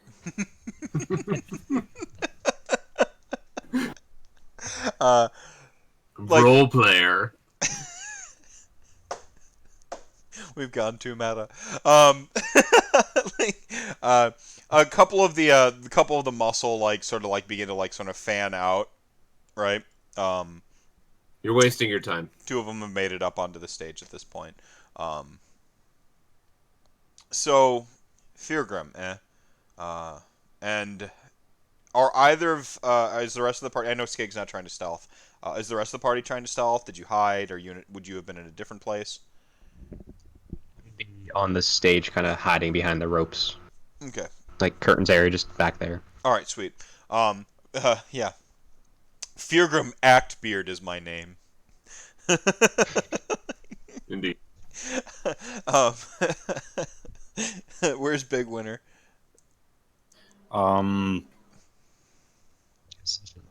Was I to like set up these tables and stuff, or is this food for like way in the future when they're really doing Oh no, it's just like they throw it in like slop troughs and they like it for like people to eat and stuff. Like it ends up in the market. Like, yeah, there's no buffet here. There was tables as like a lie to you, just to set the scene. I mean, Tira probably explained that to me at some point in the past 2 hours. Yeah, so. yeah. I'm sorry. What did you say, Vince? Entertainment lying. Ugh. Food lying, entertainment lying, all this lying. Right. So you're just down in the. In which case, I don't know. I'll be somewhere way off to the side. And I mean, you and I could be like not too far apart, basically, in that crowd area, the audience area. As much as I could. What part of Hammerhall of Anvilgard is this replicating? The town itself, it's just like they threw up shacks to house workers, right? To set up this scheme. I can't not say scheme. Damn it, Heywoah. Your content's too good. They clearly set this up. They set up their like little infrastructure to do something big going on surrounding this like playhouse, and they jokingly put the sign up. And now like the mockery of it all like kind of comes together. It's set up to replicate a specific like theater house in Anvilgard. that this would be beneath. And I'll go ahead and give this detail ahead of time so that later on when the action happens, I don't need to describe it. They've integrated some of that like crazy like Dwarden technology into this. Like once you get higher up, like essentially like the Dwarden stuff takes over, and like they're just lifting it up to a platform where that stuff is actually like in action. Nice. And then that puts them up in the city because, as we previously mentioned, like the fortress tunnels and stuff like that, they had to get munitions around during the sort of like the chaos sieges and wrestling back a city from hidden death skeletons that Nagash planted under Anvilgard. So yeah, it's a specific playhouse. The group is called the Court of Knaves, and it's their playhouse, or the playhouse is actually called the Court of Knaves. I'm sorry. They would be they're your box office. They're your like main entertainment here in Anvilgard. This is canonical. This isn't this isn't me. Like this is canonical. So your ramshackle Court of Knaves is well, it has much to be desired. You should work on your craftsmanship. Didn't have any dwarves at the time. Don't suppose you're in... Oh, go ahead. Your role is miscast, then. So we stuck to the extras, he says. I was thinking more on the lines of... you'd make it... Like, he pulls out this Derringer-looking thing, and you notice, like, three glass chambers instead of, like, 2 barrels. And you see this like purple stuff, like sort of like a sloshing back and forth. He's like, I wasn't thinking, for play to go off, and he kind of like taps it on his shoulder. For play to go off really without a hitch, it's really about the hands behind the scenes, and he like points the Deranger at you. Well, funny. Wanted to talk to you about that initiative. Yeah, I think that. I'm gonna roll separately for him, and then the lackeys, and then the sort of like the extras. Got it. So they'll have 3 initiatives. Okay, no problem. All right. Cool. He's on a 9. Diaz is on a 9. Okay. Muscle. The muscle's on a 7. Okay. And the extras are on a 6. Okay, wow, that was, Very nice. Fyrgrim. I'm on a big whopping 6. Okay. Lanissa. 8. Bigwinter. 9. Very nice. Ooh. Okay. And, like, I assume it's obvious that it's about to go down, right? Oh, like, yeah, it is. Fyrgrim makes aggressive moves. Like, he starts doing something. He like has this gun out, this weird purple power goop gun, and he's gonna get us with the goop. I've seen this. This is we're gonna get gacked. And then his muscle is like fanning out. So right now, just quick, let's just establish some stuff here. I know the zones. Who's in what zone? Like how many muscle are up on the stage? Kind of who's where. Yeah. All right. So you have 2 muscle specifically up on the stage. Okay.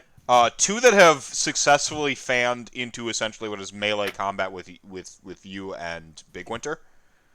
Okay. You've got him plus like a support muscle, right? Mm-hmm. And then the extras are all just center theater scattered about around him. They are the definition of like cannon fodder. Like ranged attack, you will run the risk of hitting these 5 extras. I got it. So basically, there's 2 muscle directly up on us in what would technically be close range, Bigwinter and I, and then the remaining muscle and Diaz are kind of in the center of that auditorium. It's Diaz and a single muscle, and then 2 up on the stage, because he had 5 total. There's 11. It's 5 muscle, 5 extras, Diaz, 11 total. Right. Okay, so there's 2 muscle in zone 1, and then who's in zone 2 with Bigwinter and I? Diaz. Diaz is technically, as are the 2 extra muscle next to you. I think that's what you were asking, and I... Yeah, that's what I'm saying. So, like, basically, the other 3 muscle and Diaz are in Zone 2, and no one's in Zone 3 at this moment anymore, but all the entertainers are Zone 2 with you, yeah, as well. Yep, got it. Right on. He's using them as human shields. Okay, thank you. I now understand. I believe we all have the lay of the land here. Yep. How high? Just a quick question for me to picture this. What's the drop between the stage and the audience area? Is it like a classic globe-type theater where it's only 4 feet or 5 Yeah, feet? 3 feet, 4 feet. Like they're not super high in those time periods because you would have been typically standing. And watching. Yeah. Yep. Right on. Can picture it very readily. Okay. All right. So I'm first. Who's directly up on us? You have 2 just muscle. It's 2 muscle direct, pretty much direct. I mean, they're off to like just a slight flank off to your right hand side. Off to your left hand side, it's a stage in a different zone, and then you just have like these the extras. The Tira and Turk will go with the extras, and they are. I mean, it's combat's happening like that. You can already see them moving towards the door. They're actually trying to like exit through one of the extra, like there'd be a pit where they could walk in front of the stage and like move stuff up on. They're already they've already dropped down in that. And they're ready. They're pretty much booking it.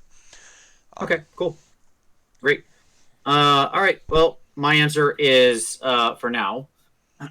I will step back against the wall, kind of behind Bigwinter, brace my back against the wall, and bring my shield up, and I will take the dodge action as I wait to see how this all unfolds and what's going to happen. So that's me. New and different. Yeah, very. Look, I have a strategy here. Okay, the healer has to survive, and you don't do that by making yourself a big giant target round 1. See, all right. By the way, now. Sorry, Bigwinter first. What did you say? No, I said the plan has been sound. Yes. I want you to know I don't like the key to like combat getting really, really hard is for you to start getting targeted a lot more, but you have been very consistent about being inconspicuous in combat, and I'm not going to be the GM who's like, everyone just targets the healer every time, no matter what. Yeah, sure. Because a good GM will act according to how the party acts. Yeah. Like, that's what the people will act consistently. Hence, I'm trying to act consistently. You know what I mean? Yeah, I mean, there's no reason to just go murder a random person who's standing there not posing a threat. Yeah. Some brilliant combatant who's seen us fight before might target him, but then that's just on a case-by-case basis. Right. Exactly. But the other thing is I wanted to make an always strikes first joke because you are the truest. Skig has been the true always strikes first, but he always shields first, and so it's like I just feel like there's a metaphor in there somewhere. He's kind of using scurry away a little bit. Yeah. ADF, always defend first. Okay. Yeah. So, all right. I go shield tilt. I've got the sequitur bonus. I shield tilt at the start of combat. Yeah, you're breaking all of the design I understand. Right. Speaking of whoever got the lowest initiative in the party, just because I forgot to roll for it, Myriad is there. Myriad's probably on the steps, like in the first zone. But Myriad's there and has just been taking this in and trying to figure this stuff out. I will point at Myriad specifically and be like, "Those are bad guys. Do whatever you do." That's all I say to him because I don't know how else to explain it. His head turns on almost unnaturally on its this almost ball motion and just unfurls the staff and the scythe that's been kind of curved over, to make him look more like a staff. I'm picturing him like the cool dude who floats around and has the sweet scythe, like the coolest looking character in the OBR. That's who he is in my head. Yeah. Yep. Shing, and it just unfurls and just and he's begins running up the steps with it behind him. Cool. I'll give his, and basically I'll have him go right after the last PC. Sounds great. All right. Cool. So then, Bigwinter, you're next. You said the main bad has a weird gun. Yes. Is it a one-handed gun or a two-handed gun? Single-handed gun. His other hand is moving kind of underneath his. He's got the fancy coat. His other hand is currently moving the coat to the side, and he's moving for something else. I'd imagine you can. It's combat slow motion. You can see he's moving for a bigger, more impressive gun on his hip. He's got the weird gun, and then. All right. I'm going to. All right. Well, he's got a weird-looking gun. I'm gonna smash it. So I go over. I think he's in my zone, so I go over there and Yep, you move. I move to smash the gun. Yeah, so I'm going to go ahead and impose. Big aggressive gun. Yeah, you're going to go down a step in combat on account of like the bystanders that you're being mindful of not wicked killing. Yeah. Okay. That's okay. So I'm. What's under good? Average. Yeah. Yes. Yeah. All right. So And at this moment I'm average. And he has great defense currently. So you're on 6s, right? 2 steps. Yeah, 6s. Yeah. All right.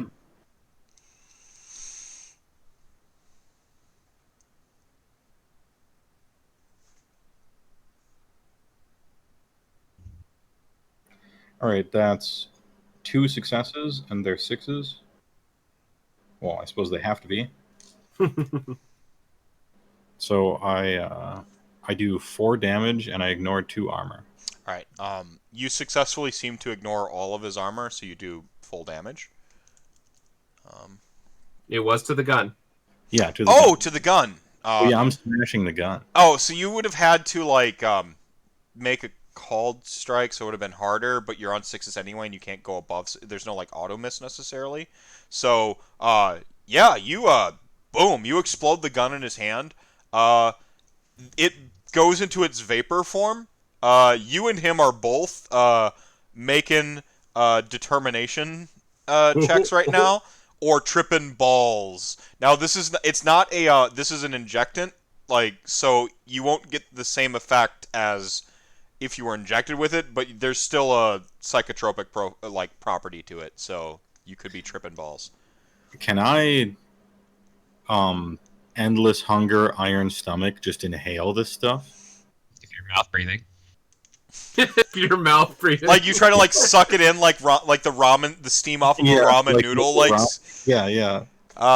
For a devotion, I'll allow it. Okay. Or for a metal, I'll allow it. What's my metal? You should have at least one. Yeah, I have 2 metal, so I'll use 1 to do this. Yeah. Okay. Yeah, for a metal, you do the ramen noodle thing where you have to like, you know, like. You have to burp. You have to burp on the other side of it, by the way. So just he'll be rolling the devotion. Oh yeah, I'm gonna blow it right back in his face too. Ooh. Making some smoke rings over here, just like putting the little one through the big one. Yeah, sure, the whole deal. Devotion's not the will save. What's the will? Determination. Determination. There we go. Determination. Yeah. It's a determination. For him.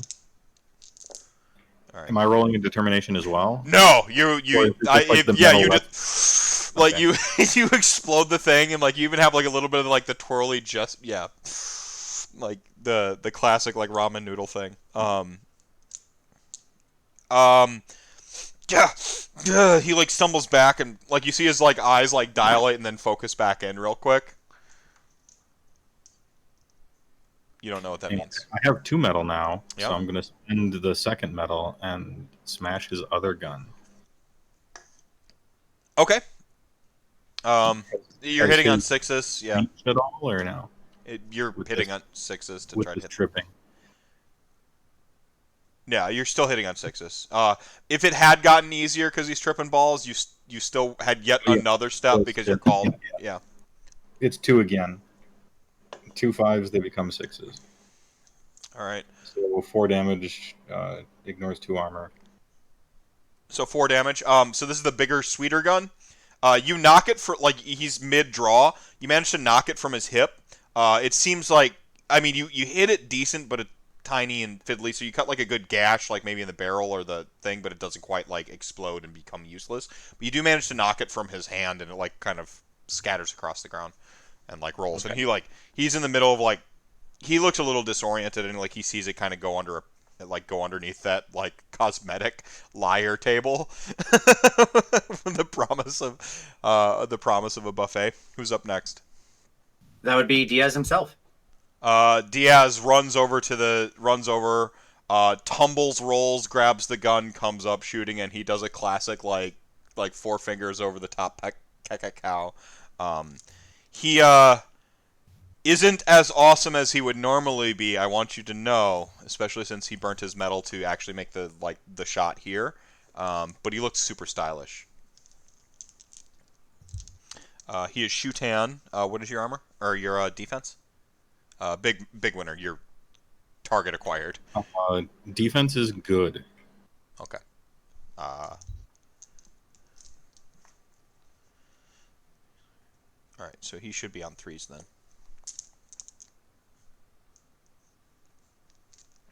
I'm looking up at the stage, by the way, and giving you two this motion. Just so we're clear. Who? To who? You. To you two. To Fyrgrim and Lanissa. I'm giving you this motion. Like, come here. You're like this, and they're just staring at you, confused. Does he want a hug? What does this mean? Yeah, it's a pretty obvious gesture. I have no idea what he wants. This is going to do 8 damage, one of it ignoring armor.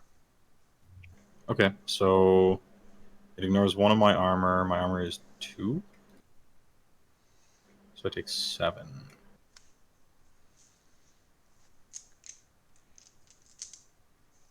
And you see the gun barrel smoking as it whatever was going on with it. The damage you dealt to it, and he's looking down at it and looks disappointed in it. Okay. Cool. Anything else from Mr. Diaz? No, he had to burn all of his stuff to be able to basically do the sweet tumble come up shooting. Okay. Well, he's not as disappointed in the gun as I am disappointed that I'm not getting to put my menu into motion. I came up with a menu for this over these 2 hours. Winter's disappointed. Also, he's he seems to be fighting phantoms right now. By the way, he managed the shot. Yeah. And he's Celebratory feast when we're done. Don't worry. Lanissa, your go. You've got 2 in your zone directly up on the stage, and then you've got still the same. What is it? 4 quote unquote juicy targets down below. Up on the stage, you are free from the notch down of bystanders, though, so you have your full attack profile up here. I assume if you get into melee, you don't have a profile down, right? Because you're just stabbing the person. Yeah, but he ranged attacks. Bigwinter had to get there was the part. Right. So Yeah. Okay. I get it. We'll split my attacks between the 2 of them.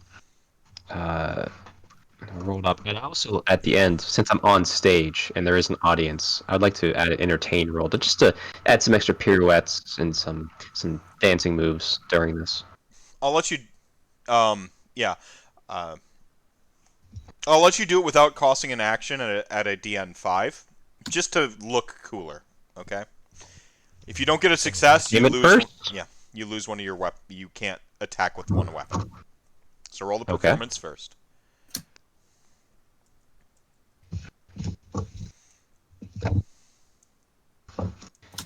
1-5. Perfect. All right, this looks stylish as hell. This is I made Joe watch the League of Legends video with Jin in the Opera House.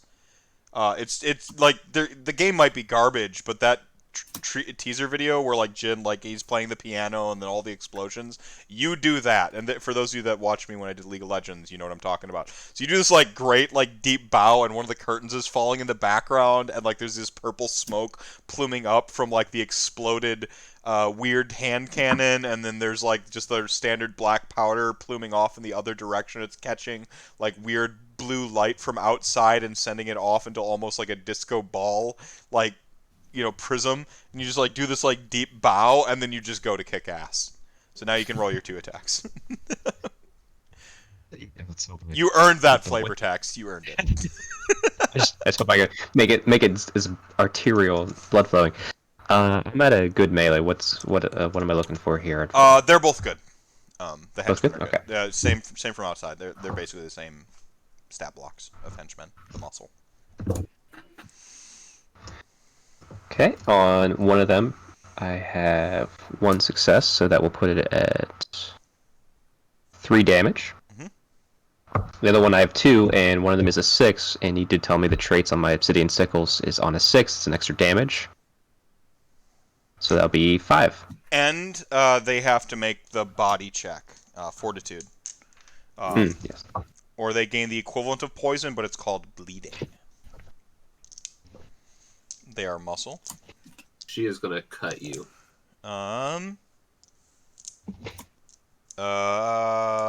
He is not. Oh no, he just is. Yeah. You do the extra damage. He is bleeding. So he has the bleeding condition. It's poison. It's just the same statistically as poison. One did decent damage to the other one. You did 3. I did 1, 5 to the other. 5 to the other. The other is barely holding on, but is bleeding. And then the first one you. Well, I will med. The first one was like kind of a graze. Okay, yeah, and then you meddle. I would like the medal. Do I need to entertain again? No. Okay. Unless you truly want to have the potential to botch one of your sickle attacks. I'll give you extra style points. I'm on stage, so I'm gonna roll it. All right, yeah, you gotta do it. Yeah. Checks out. Yeah. 6 and a 5, getting better at this. Okay, cool. I like when the GM is like, I will give you nothing for this, but you can try it and possibly fail. No, I'm going to actually give you a bonus 1 damage to either target of your choice. Because you do such the, like the crescendo flourish, like you're just like you're Bugs Bunny, like with the sleeves and stuff. I will obviously put that damage on the one that's less injured, Okay. which I'll roll right now. And I am now a step up, so that will be 3 successes, 1 being a 6. So 1, 2, 3, 4, 5, 6 damage to the one that was less injured. Yep. And he has the body if he needs to, and the one we're good. The other one will just be 3 more damage. Okay. So like the former one was already bleeding, and the other one gained bleeding. So you do this you did this the prostrated before, and the arms up and out, and I am about to entertain you, right? And then you came out and just slash, and then you gave this quick twist and spun back and flipped the sickles around and hit both of them and bowed, and then they explode. So now there's a red mist behind you. So you got the purple, the black, the red, and the disco ball effect going on. This is the most epic. Nightwish starts playing in the background, and you look over and it's Turk and Tira, and they've got pan pipes and a bass drum as they're leaving. So here's the real question. Yeah. Do Can't run. you Kraith? Well, I'm gonna spend a medal, my second medal, to move into the zone near Skig because he did beckon me over. I'm gonna let And you. I'm not gonna abandon a party member. You're gonna front flip off the stage, land running with the sickles out, and your cloak billowing behind you like Batman the Animated Series. Yeah, totally. Okay. All right, perfect. I'm giving you noted +1 XP for the adventure for that ridiculousness. Beautiful. Are both those guys I'll down see now, if or I are they just create both? Oh, they're gone. No, they're done. She got They it. are. I thought so. They are missed. I thought so. Okay, just making sure. Yeah, they're. And it's a crave. Well, the viscera. Let's see. Well, the bloodletting continues. All right. I guess is Diaz in this zone? Yes, Diaz Oh, God. is actually closer to you rather than further away, because you front flip off the stage. He had to chase his gun under the table, just kind of off to the side. You front flip off, and you look to the left. He's a couple paces off. Currently back to you, thumbing the hammer back, about to launch another shot. The rest of the party watches the vampire thing happen. From where it's just you skip a frame in the film. You watch that happen. You've never seen this before. It's probably a little unsettling. And he is great or superb? He's got great defense. Oh, easy. You don't have. Because you're ramping up, right? Yeah. He's still attacking, yes. Oh god. Yeah. Yeah. I mean, do you want to bring him in alive and interrogate him, or? You're asking a frenzied witch elf if she really wants to do that. Also, there seems to be a bounty right here that his head is worth some kind of money, so it's really a win either way. Well, it's only the head that's worth money. So. Yeah, exactly.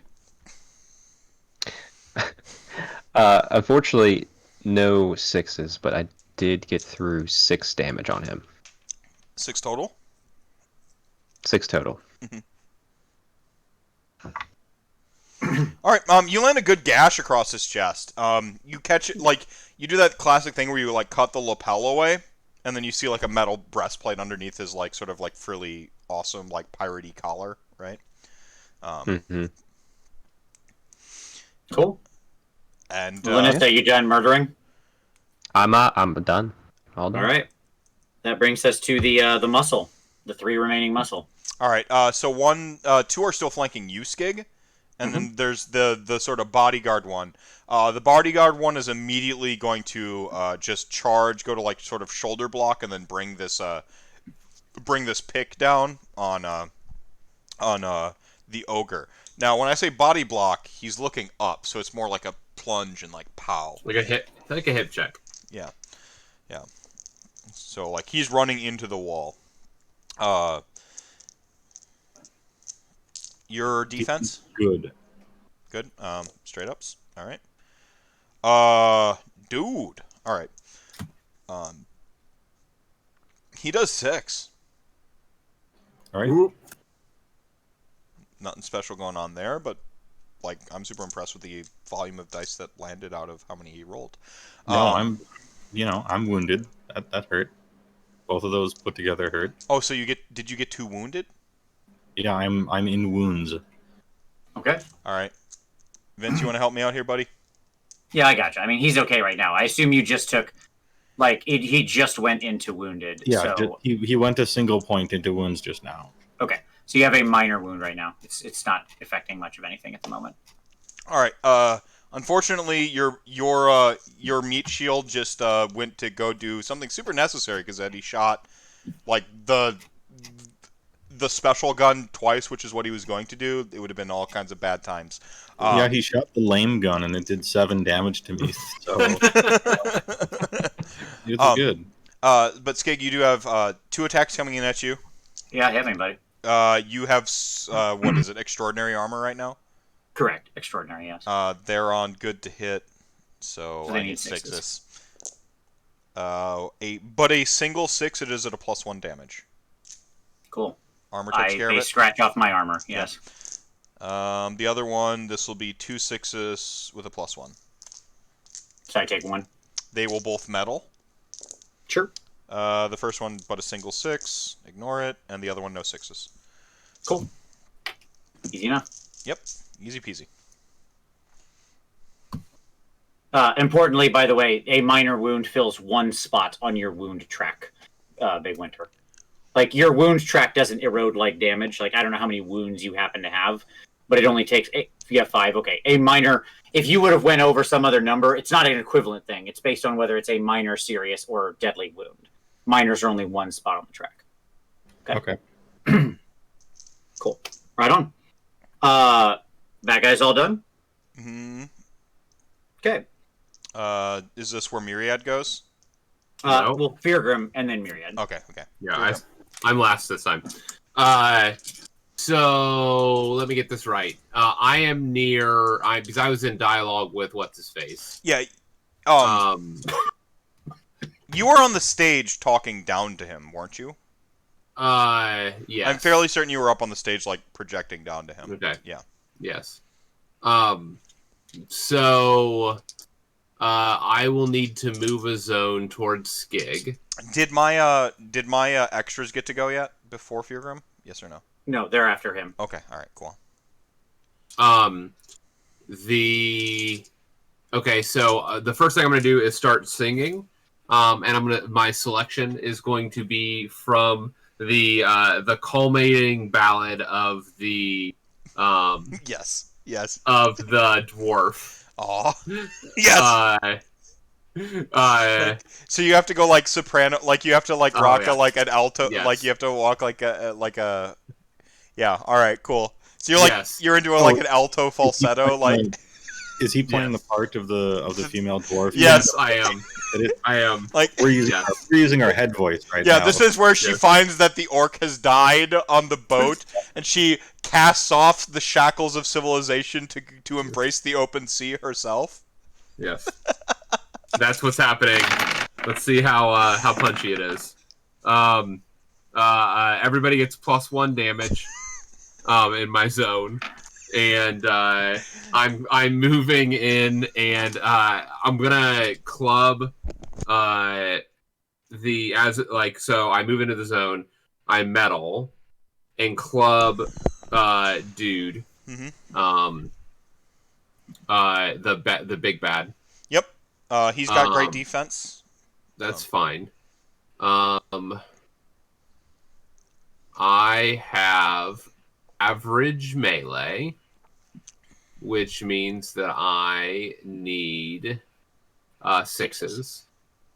And so we're going to throw some dice at this and see what happens. That's what I needed. I have 1 success, so it'll be 3 damage against him. Okay. More importantly, he's stunned.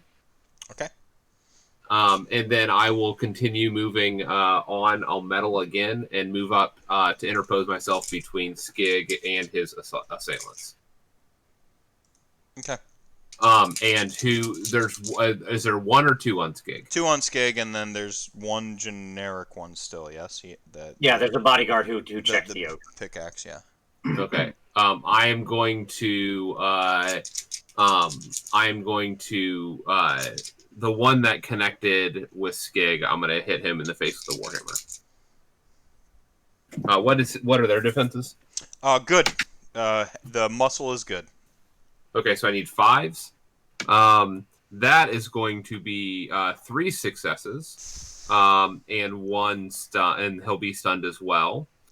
And that'll be 3 for 5 damage. And that guy's stunned. Just barely hanging in there. Like you manage, Okay. you crack him right at like the sort of base of the back, and like you Yep. hear something pop, and he's like one of his arms goes limp, and he's barely hanging on. Awesome. Are these guys wearing armor? The regular muscle? Yeah, boots? the muscle have these like sort of padded flak jackety style things, and they're Got it. they're Some often kind of like lightish looking armor, I assume. yeah, it's quilted, essentially like quilted armor from Yep. some like older school RPGs, but Right on. it's one armor. Yeah, right on. I was just trying to picture what they had on. I wasn't really. I was like more thinking. I was trying to get an image in my head more than the mechanics of it. But yes, cool. See, I thought you didn't like my flavor text, so I've been trying to tone it down a little bit. I watch you like kind of like okay, all right, nah, I got you, dog. No, it's okay. You got to walk a very tight line. It's all good. You balanced out. With the architecture, we went deep on. We went super deep, but Tom was enjoying it, so I shut the hell up. Well, that's what it was. Is like he was so into it. I had to keep pulling that rope, you know. No, Yeah. no, That's fine. you gotta lean into it. Yeah, it's fine. Okay. Cool. Anything else, Fyrgrim? No, that's me. Okay. Then it is both Myriad's turn and the extras, they're both NPCs on a 6, so you decide. All right. So, so we have Fyrgrim kind of like rush up, and the other 2 are closely grouped, or the 2 by you are closely grouped.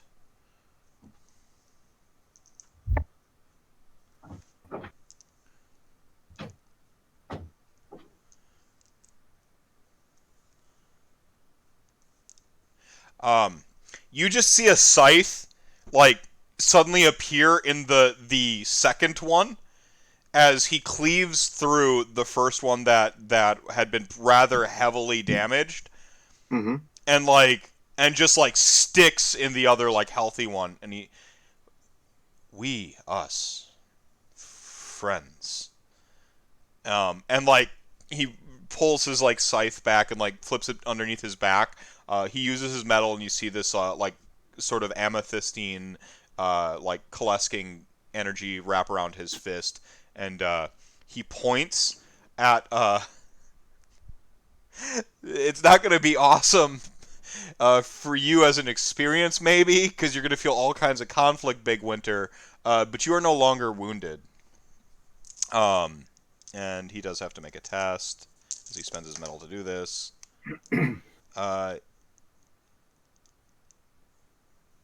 Yeah. You're no longer wounded, and you regain 2 toughness. That's it, Skig. We're replacing you. His heals aren't as big as Skig's at all. This was more like he reversed entropy rather than healed. Sure. It's yeah. Yeah. You just had the necromancy equivalent of healing. Yeah. Cool. But you're friends. Yeah, good job. I look at Myriad and I say, well done. Okay. His like cold face, like that is usually like, it's like statuesque, but the eyes have like a flit of this like acceptance based happiness. Friend. Sure. Friend. Ah, he's in. I'm down with this guy. I like this guy. He's weird. He's another outcast. He belongs in our group. He does. It's scary. Yeah, we're like the island of misfit toys over here. Two weirdos. Yeah. Yeah. And then it's at this point then that the extras, Turk and Tira, actually get out, so they are clear of any extra. If you want to go big, explode. And the remaining extras have essentially now cowered and crowded all to the outside of the building. Not outside the exterior wall, like they're like it's tornado drill, like they're up against the walls. They're still in the same zone. And rightfully so. Cool.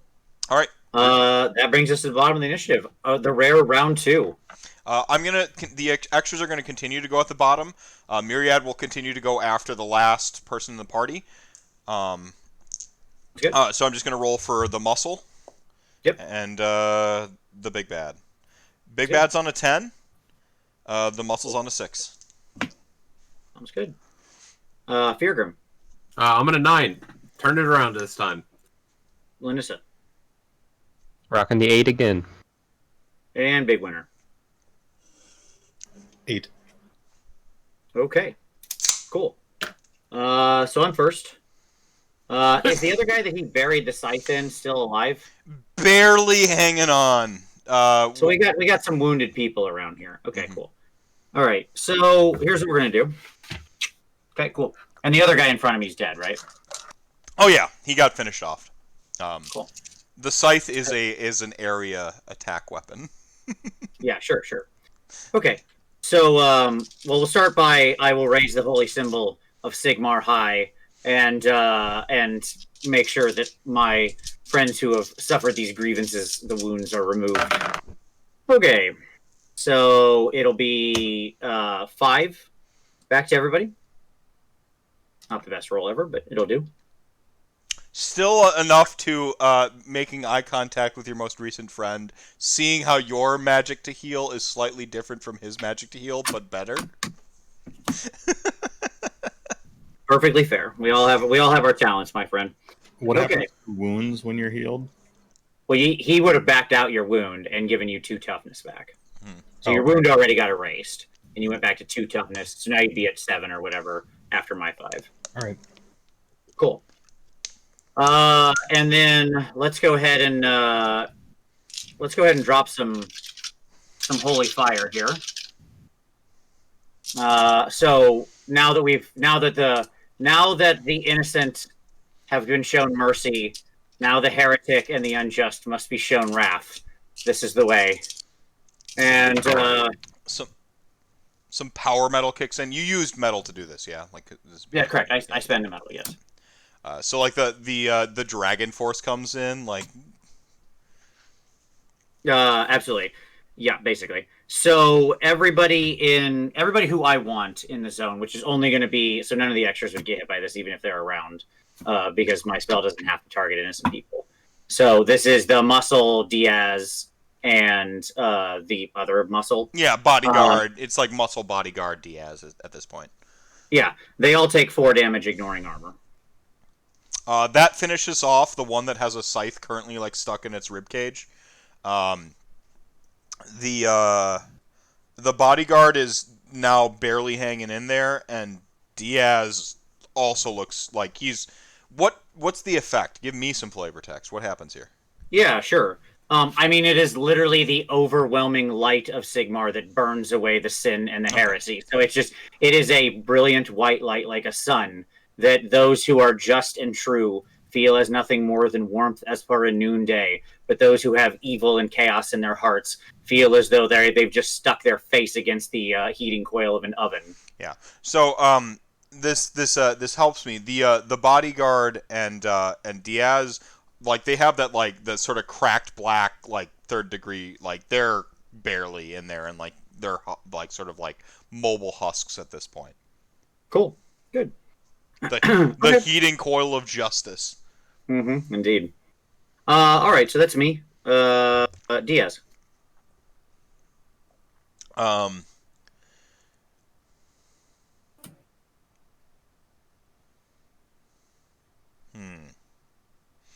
He's stunned, so he can't meddle, and he can't do more than act and move. Like, he can either act or move. That's why we tagged him on the way by. Diaz grabs one of the syringes and plunges it directly into his heart. He's got one of the ornate ones. That's his action. Okay. You see him become, like, in real time, becoming less charred, by the way. He's like, case of emergencies. Sure. Fyrgrim.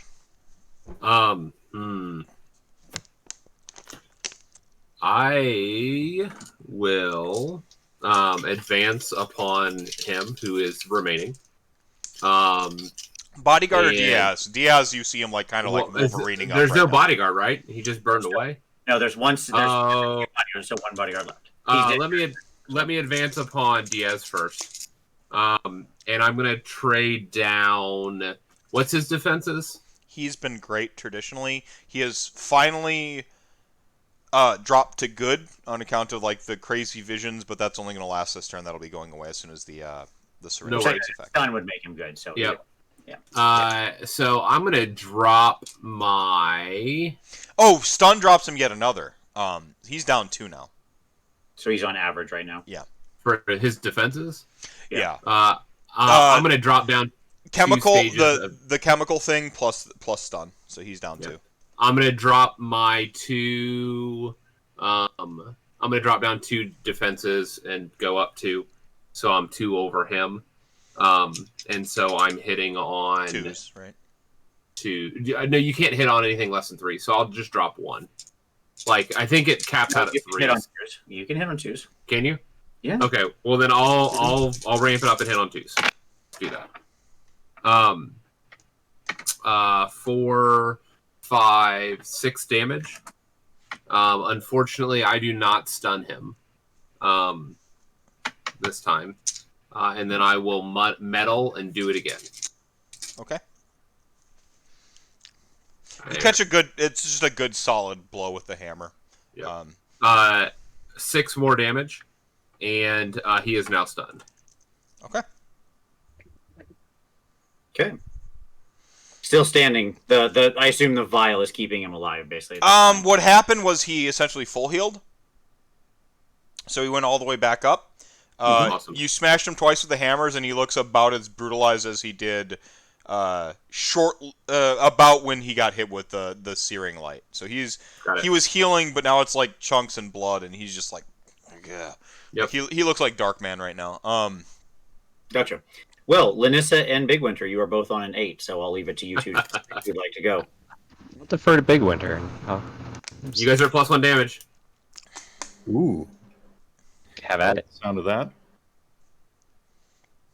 I will take the +1 damage and put it into him. On the inside. So he's average now. I'm good, so I'm hitting on 3s. Yeah, he dropped 2 steps, so. The tripping balls finally had a thing, and he just shot himself up with more of the stuff, and the indolent, yeah. It's a good thing I'm hitting on 3s out of 6 dice. 3 successes. 1's a 6, so I ignore 1 armor, and I do 6 damage. That'll do it. He's like currently trying to Wolverine himself back in together. Fyrgrim runs up and just like gives him the 1-2 with the hammer. And just kind of like, you see him like where he was like beginning to like kind of pull himself back together. He just basically stops that. He hammers it out of him, and you just like vampire spear him through the heart and drive him into the ground. He ain't moving.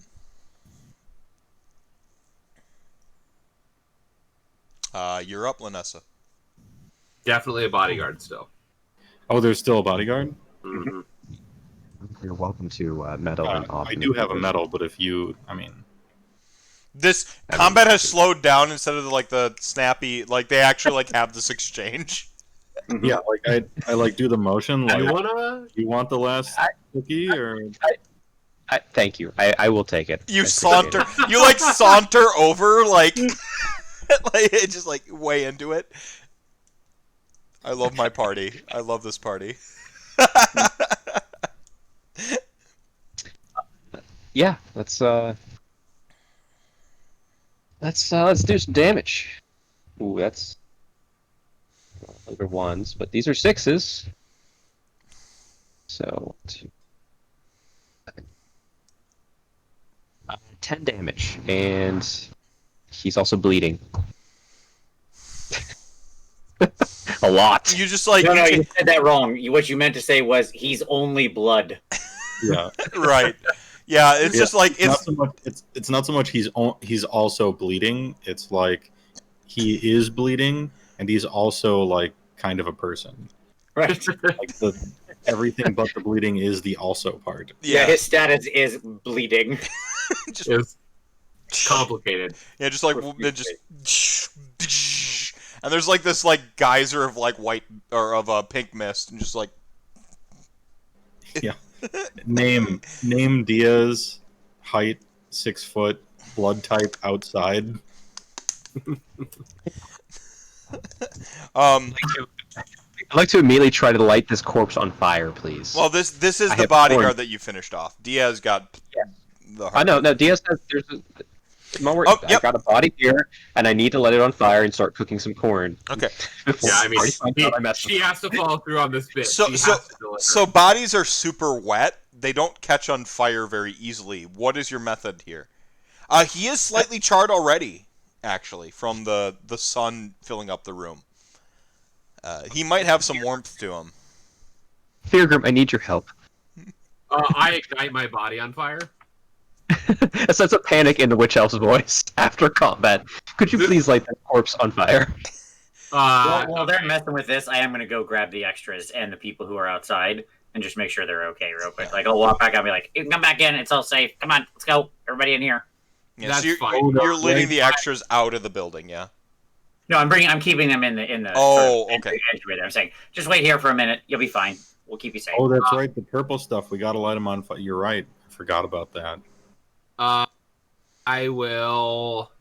I actually don't have a good like firebolt fire generation, which is the funny part of this. So you become fire again, and just like No, I mean what I'll do is this, like, yeah, sure, that's the easy way to do this. Yeah, that's the easy way to do this. I'll just become fire. you are lava, like you are lava. I become lava successfully. Okay. So Fyrgrim is successfully lava, and you have this corpse that you're supposed to make popcorn in somehow. Well, no, I mean, see, here's how it works. I lava, then I stoke flames. Okay. To basically use the heat that I'm generating to char the corpse and the light on fire. Yeah. So, Bigwinter, you're watching this like. I mean, this is a ritual, like the words that you do. The orgy of burnination. That's what this is. And fire starts taking. I start like stabbing the bodies and just putting ears of like foil wrapped corn in various parts. And I see Fyrgrim on fire. I actually just hand him to hold his hand. I just look disgusted. Like I'm just like, fine, let's do this. Let's get it done. Roll a performance. I share a moment. With Skig here. Is this how you sometimes feel? Yeah, kind of all the time, really. I will do a perform. Let's do this. Here we go. What These am I humans looking are for? very strange. What numbers do I? 3 successes. There you go. Lanissa, please, your performance as well. There's just pure panic. There's pure panic. Like, she's got the anime sweats going on, right? Like chucking corn everywhere. Because with me, I'm like eating, people and stuff, but it's nature, like it's kind of have to in a way. It's sure. Sort of the This is cycle the most of life, really. guard performance Nature can be brutal, right? But there's a reason behind it, purpose. Yep. This not whatever this is. Yeah. This is a very strange ritual. Humans have very strange rituals. And not all of your gods are simple. This one's clearly very complicated. Whatever this is about, I'll tell you what. You know what this is not in the book. Not in the book. This one's not in the book. So this is the Cainite ritual of popcorn is born on this day. Maybe an older translation or something. I will show some resistance and keep 2 things of foil wrapped corn, but the rest is strewn across these burning bodies. Right. 2 are in Fyrgrim's hand, and everything's popping madness. It's like the 4th of July. It was popcorn, blood, and corpses on fire. I just try to hide my disgust in my molten face. It's just like you had to be the fire source. What was your entertainment roll, by the way, Lanissa? 0. Oh, this is all on Fyrgrim. Fyrgrim is selling this for you. 2 1s and 2 to 3. Was not. It's okay. I'll carry this for you. Yeah. I lean over to Skig. So, as far as rituals go, is this one top secret? I think this one is just. It doesn't seem like she actually knows it very well. Maybe it's more secret than it's above her, knowledge or something. Maybe this is for the people at the top of the temple or something. Well, I guess we have to make concessions sometimes. You do, however, get popcorn. Here. These are great popcorn puns. Skig gets none of this, but it's great. You do, however, get popcorn. There is popcorn. It's rolling across the floor. It is popping. Lanissa, whilst just drenched in sweat, Just I hope they forgot about the orgy part that I made up. Please forget about the orgy part. I don't remember that part. Honestly, I'm just waiting for the orgy part. I say this Skig immediately after. Yeah. I don't know. Do you really want any of that with anybody here? No, but what's promised must come to pass. I don't know. I guess. I don't know. That one's kind of okay. She's pretty, but I'm not sure. But she's wearing a lot of weird color on her face.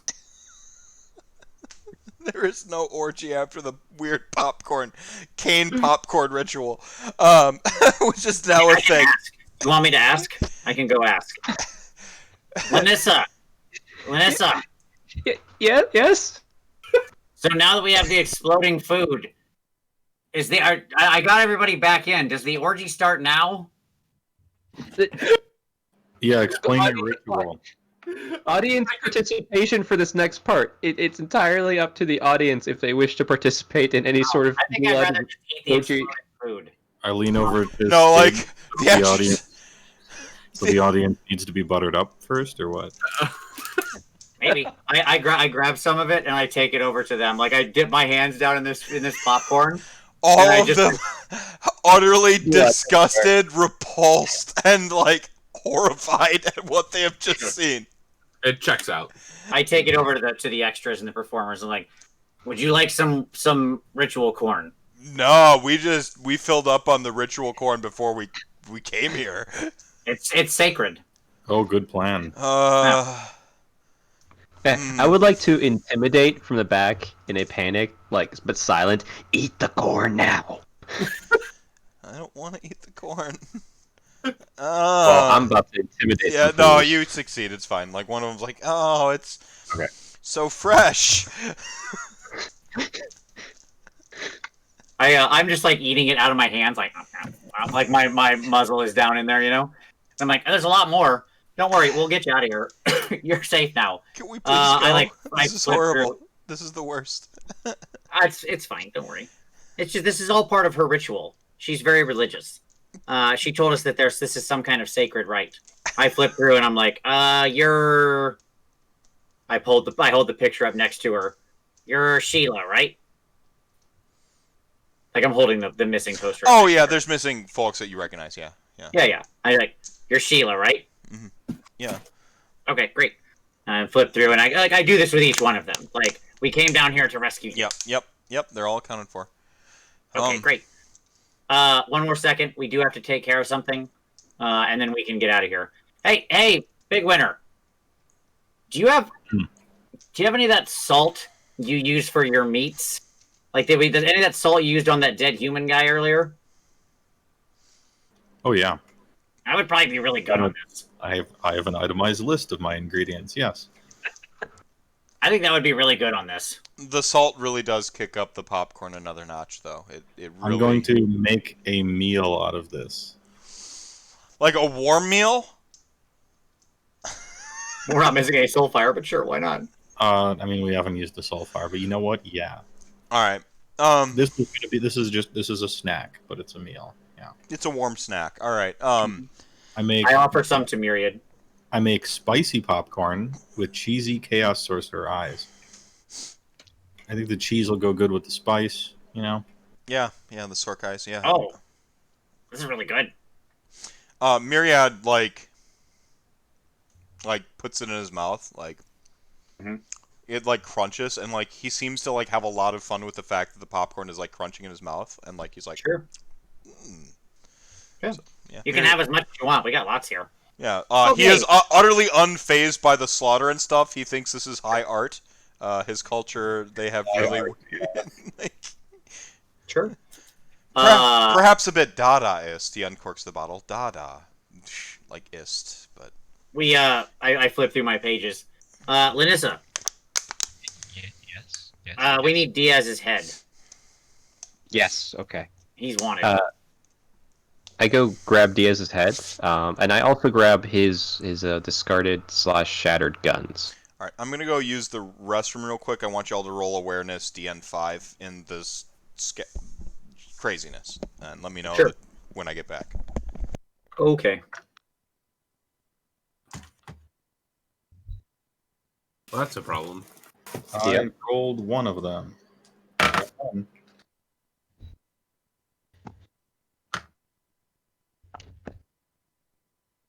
I am very unaware, but that makes sense for my current predicament. I think we all duffed this pretty bad. So we have no idea what's going on. I'm not terribly aware. I have 3d6 to it. Like it's okay. Yeah, same. I'm not gonna hit home runs on 5s though.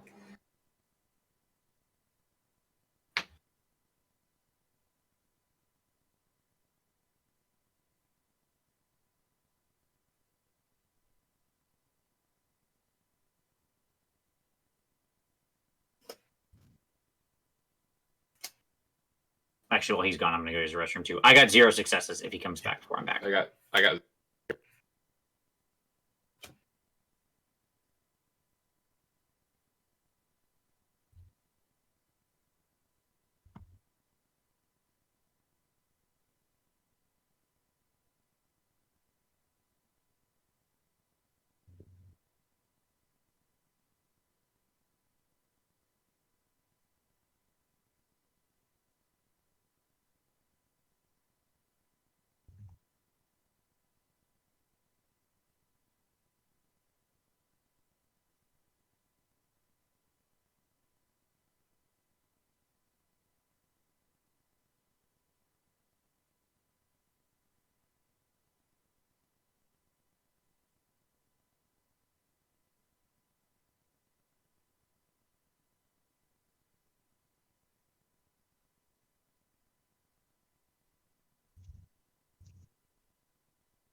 Oh, man. Huh. So there was going to be an act break there, but then the popcorn ritual started. I mean, check. Had to get it in. Yeah.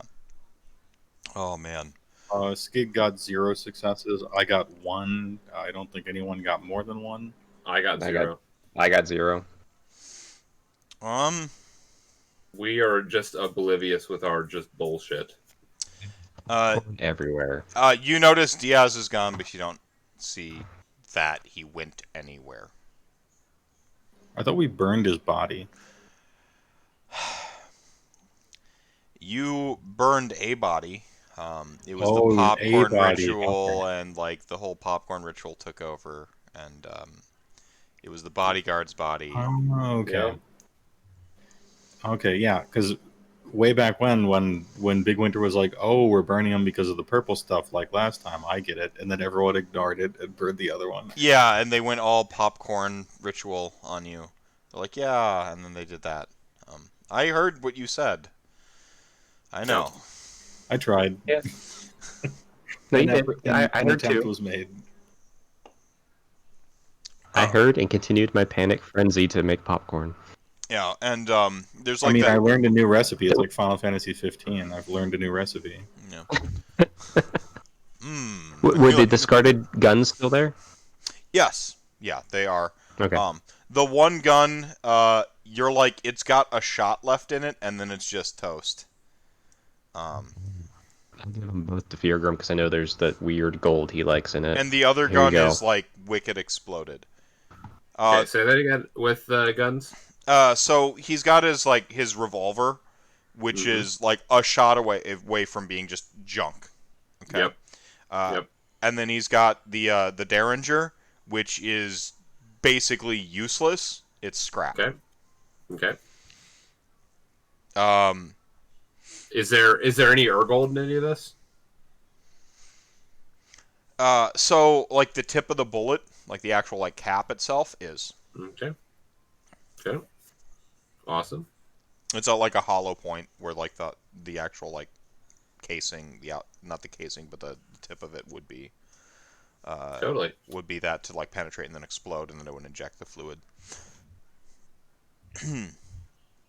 So, it's not like with a one awareness, you see a trail leading sort of like back toward the stage area. So like you've got a trail with one of your awareness, but you didn't witness the whole transformation. I wouldn't say transformation, but the Dawn of the Dead, like crawling away as you're doing this weird popcorn thing, and then talking to all the extras. We are ridiculous. What I miss? All of the party. Well, apparently enough. The zombie purple thing disappeared. Oh, got it. I thought we lit him on fire. No, wrong one. We lit something. We lit the bodyguard on fire. You were explicit about it being the bodyguard that became the fire for the popcorn. Oh yeah, we've got to remember to light those guys on fire. So what? He got away? Can we track him? Which is exactly what Bigwinter does find, is this trail of like intermittent like sort of blood and like with these little daps and droplets of purple heading towards the stage. It becomes obvious that he's very heavily wounded even after he got the regen. And you can see his like sort of like body becoming like disjointed and stuff like that, where like the musculature isn't what's propelling it, it's the the syringe stuff. And he's got his like hand up on this like lever behind one of the curtains, and he's like currently trying to pull it, but he's kind of fumbling with it. He's more aware and cognizant than the last of these wretched that you've encountered. So we're able to get up and see him with his hand. Yeah, yeah. I mean, I'm not going to punish you guys for like indulging a silly gag for a little while. Sure. Hey, what are you doing? There was going to be a phase 2 boss fight, but like the popcorn thing just took the emotional thread in a different direction. You just got to go into it. What are you doing? He's just like fumbling with the switch, and he like looks at you. You can see the beginnings of like his veins beginning to pop out in this purple, but he's not like fully lost it the way the previous like rage, the previous. We should restrain him. Can we restrain him? Yeah, he hasn't like fully reanimated yet and stuff, so you're pretty handy. We seen this, says Myriad. Oh yeah, you know what's happening?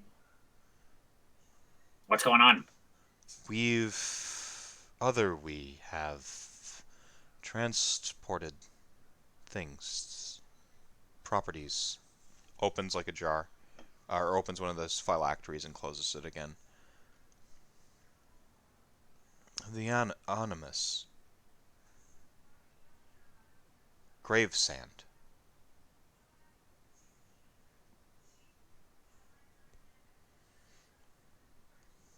The realm stone. You're saying the purple stuff is grave sand?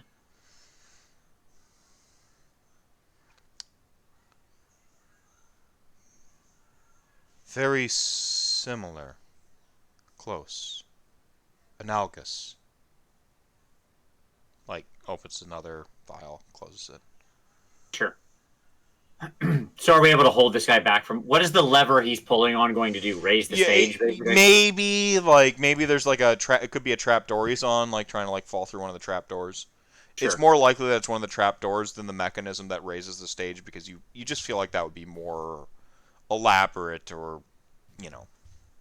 Can I try to stop him, or is this narrative? Oh yeah, you've already stopped him. You've already stopped him. Right.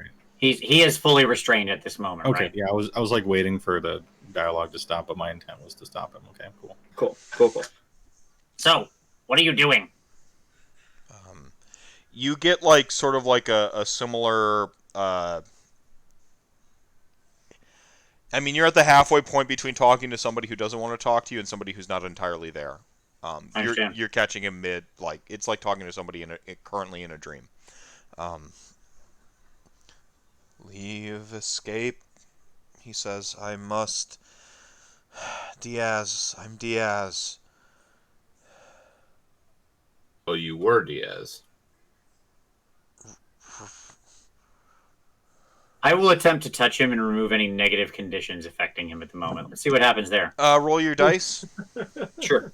I don't technically roll any dice for this one. It just happens. Oh, this is the remove a condition. Okay. Yeah, I can just remove all negative conditions affecting him. You are suppressing it. You're not. It's not removed. That's fine. Then what I'm going to do is he becomes clear in this moment. Yeah, I'll sit there with my paw on him. I'll have the holy symbol of Sigmar wrapped around the back of my paw, and I'll hold him on the shoulder, and I'll just keep channeling this effect into him to keep him coherent. So you're concentrating on this. You're essentially like chanting like the Sigmarite rites. Other folks have to focus on the like conversation now, I think, at this point. Yep, that's fine. Yeah, and I'll keep him restrained during this. Yep. In case of emergency, they said. And he's like spitting up like blood with like little dabs of purple in it. Yeah, you're working for the bad guys. I ain't know much beyond bad guys, he says, like, and he's just like looking up at you. He's at this point like you've got him restrained, which is really for you just like a hand on his chest, and you've pushed him up against the wall. And just like he's like, in Anvilgard they're all the bad guys, he says. Yeah, well, there's bad, and then there's this. Sorry about your fate. Says, yeah, suppose I drew the Joker on this one. Normally my luck's so much better. And he says it sarcastically. Yeah, I definitely caught that. That's rough, buddy. Shrugs. So, I ain't going anywhere. And he like looks at Skig, and like Skig's like chanting like some Sigmarite rites. He's like, There's always time to repent. Time to square up a little bit, I suppose. He's like, I don't know how much of me is left, but it's running out. Ask what you're gonna ask. Fyrgrim, you want to take this? Who told you to take the potions? It's like, As you must have figured out by now, there's a new syndicate offshoot of the Black Scale Coil they're calling themselves. I don't know how much offshoot of the Black Scale they are, but Crimson Water Company, he says. I ain't exactly their progenitor, nothing like that. I just, well, they seemed like the new muscle, and it seemed like they had a decent plan, and pushing something onto the streets. You gotta understand, Anvilgard's a place you can buy all manner of thing.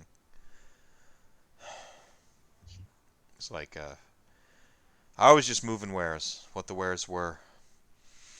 Who's the boss? Who's your progenitor? He's like, well, he's like, as far as, who's calling the shots at the water company, he says, don't rightly know. He says, obviously you're going to get a bunch of aliases and such, but man goes by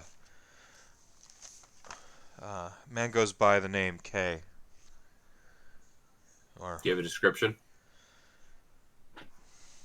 K is what's signing all the orders, you know, seal, wax seal. He reaches into his like breast pocket and like produces like a little like scroll that's been opened before, but it's got the wax seal on it.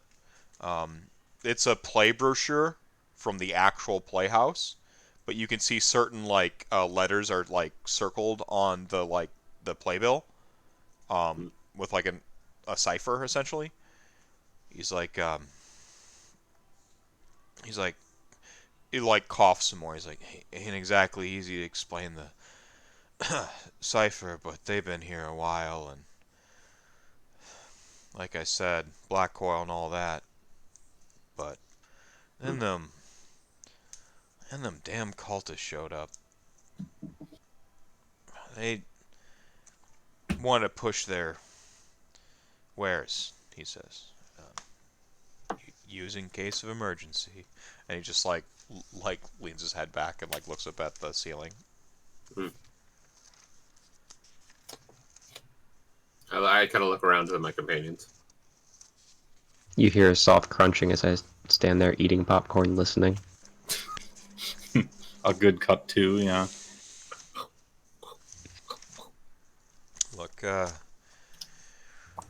Crimson Water Company, been around a little bit. Says, mostly extortion, bullying, standard fare, he says. They offered good money. We took it, we started doing their stuff. Supposing you came down here looking for missing folk, and you found some of them, but not all of them. And he looked. Yeah. He's like, there's Where are the rest? He's like, safe house. He says, back up topside. He gives you the address. Sure. Some are in there, and some of them, well, they ain't here no more.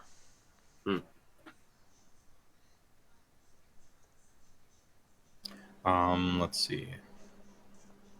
Is it about it, maybe? Out of character, can anyone else think of any questions quick? Did we ask them why? Like, why are they kidnapping these people? Like, what is the ultimate point? What are they keeping these people for? What the hell is all this on about? Basically, what's all this then? Okay, yeah. But, yeah, so I'll ask him that, like, but why... I suppose you're just following orders, but why do this? Why kidnap people and use these syringes and like I don't get much game plan here.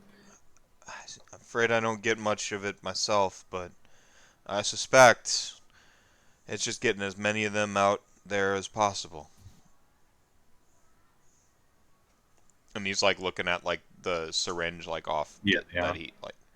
He's like, gotta have folk to distribute it, but this was about to get it into well, richer blood, you see.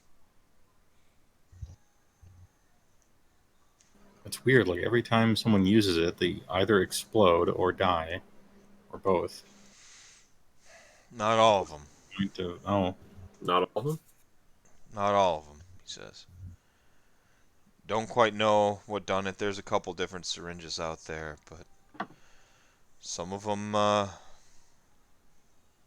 you get monsters, and some of them you get something else entirely. Thought I was strong enough. Guess I weren't. Well, you didn't burst into a gas zombie right away, which is what we've seen so far. So, I mean, good job. Like, and he just makes direct eye contact with Skig. Suspect I was on my way.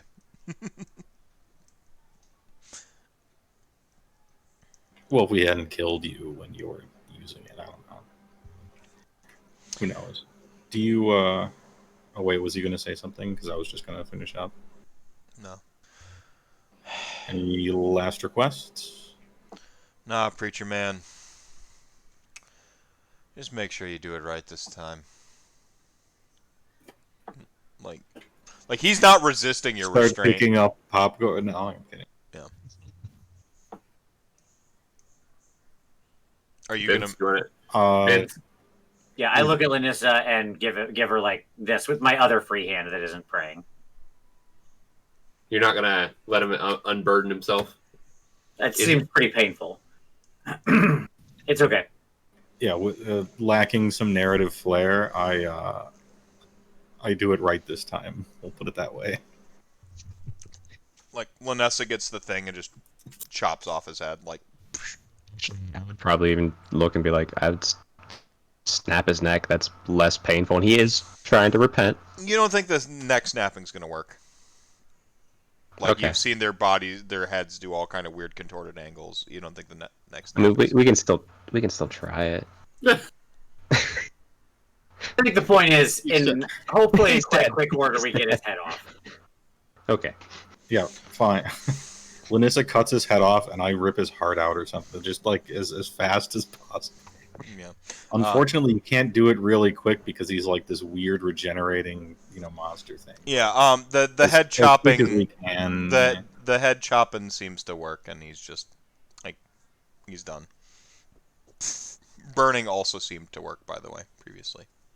Yeah, but that's not quick. Yes. No. It might be a little bit painful. All right. Like it's quick in a cosmic sense, but Somebody have a bag for this? We don't eat that one. a head bag, yes. Yes. We need that one. It's like shaped like a head. Okay, so, well, I think this was successful. We know where we need to go back on the surface. I think our first mission should be to go to that safe house and get everybody rescued out of there. And then we can see what the heck the Or rest we can is. escort the people back as well. Absolutely. We can see what this Crimson Water Company is all about. Mm-hmm. So, Myriad, you get to see the surface. yeah, you're with us now, buddy. His eyes light up. Surface. We like that. Also, that was some good scything. We've many of us have mastered several uses of this implement. Some Good. of them. Yeah, because when you're moving around normally, you're kind of like a 100-year-old invalid, but I guess when combat goes in, you remember stuff. He just like shrugs. Sure. Myriad, I'm sure you've got your own strange beliefs and whatnot, but since you're going to be joining us, I feel it's important that you learn the good word of Sigmar. Yeah, have you heard the word? Yeah. Yeah. You seem like you're from a time when Sigmar would have been revered. We remember him as a friend. Good. I follow Sigmar. He is your friend. Perfect, yeah. But we also remember his treachery. Well, don't worry about that part. That's probably not real. Lots of crazy things happened. Do friends hurt friends sometimes? Accidentally. He looks distant. More distant than usual. Sure. But we're not going to hurt you, Myriad.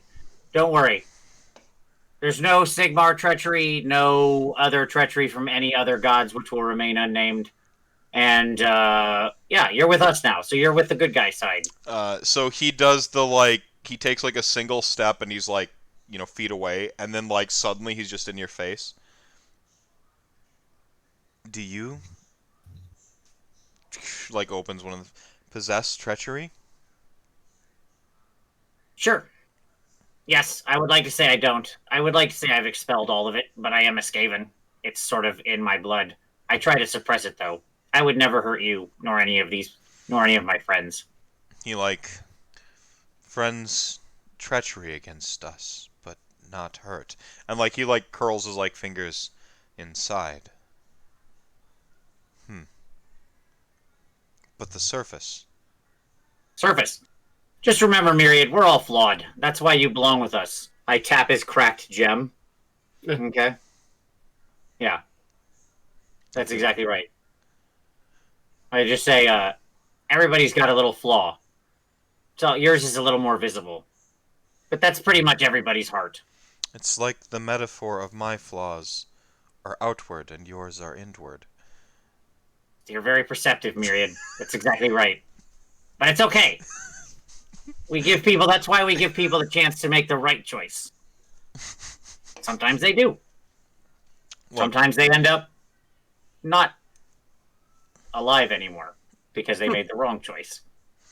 He looks over at the body, because the head's gone. Just like death is not the end. No, absolutely not. I'm personally hoping that when I die, I'll get to be reforged, but I've got to do a lot of good work before that to be worthy of it. We worst reforged. Oh, see? So you know. Yeah, you know. I wonder if Skig can say a, 8th sentence in a row that's so dripping with tragic foreshadowing. We'll never hurt each other. We'll never betray. We're friends forever. I mean, It's optimistic. Meanwhile, the twice bound the one that's been bound in a soulbind twice is over there, with this just pain in the side of his head,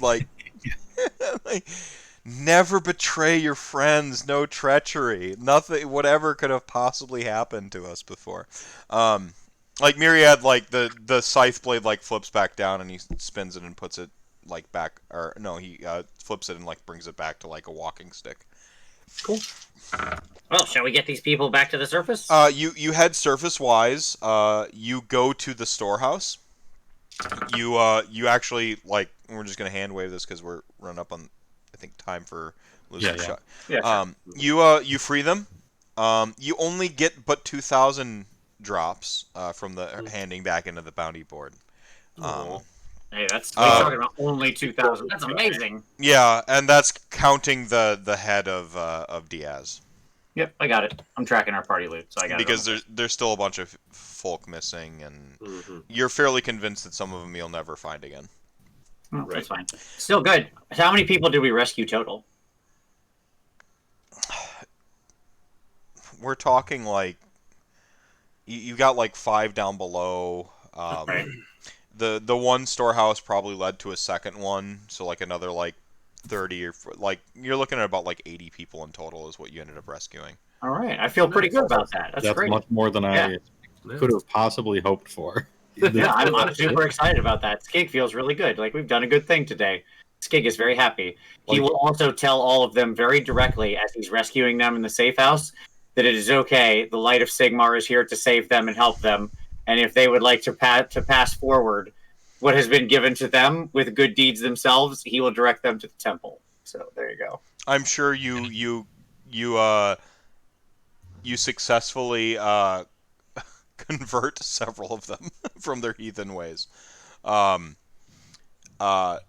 also have to understand. Popcorn. Oh, go ahead. I just offer them popcorn with the blessing of Cain, not to convert them, just as a snack as they go to Sigmar. They have little snack bags, right? Yeah, a little Cain symbol on them. You send all the refugees to Sigmar's temple with Ziploc bags filled with Cheerios. Yeah. Checks out. We send them there with their cane corn.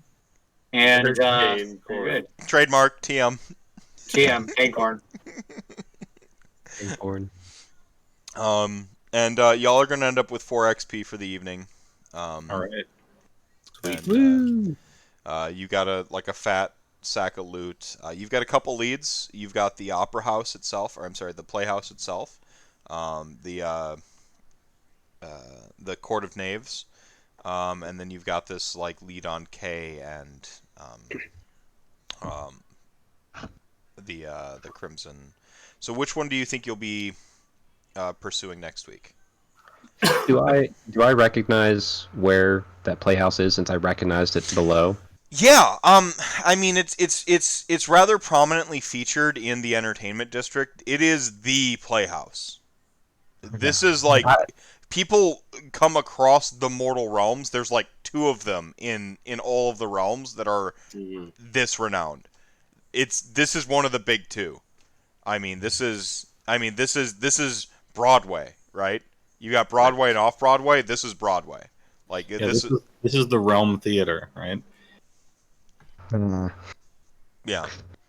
Nice. In my head, I'm picturing Fyrgrim with a wig, doing like a Final Fantasy VI kind of thing, where it's the whole play and actually fighting and stuff in it. Totally. And the rest of us are just watching for 2 hours, and he's just only playing the game. Yeah. I'm down for this. I would relay that to everyone if they didn't already know about that theater in Anvilgard and ask if they would be interested in an encore. So what are our possible leads? I'm sorry. We've got the theater. We've got what's the other direct options? Like relatively direct. Like you had like both of the I'm gonna say like you ended up with like essentially 2 like warehouses or safe houses. You got a direct lead onto another more ominous, more secured like safe house. It wasn't like, oh, secure the goods here. It was more like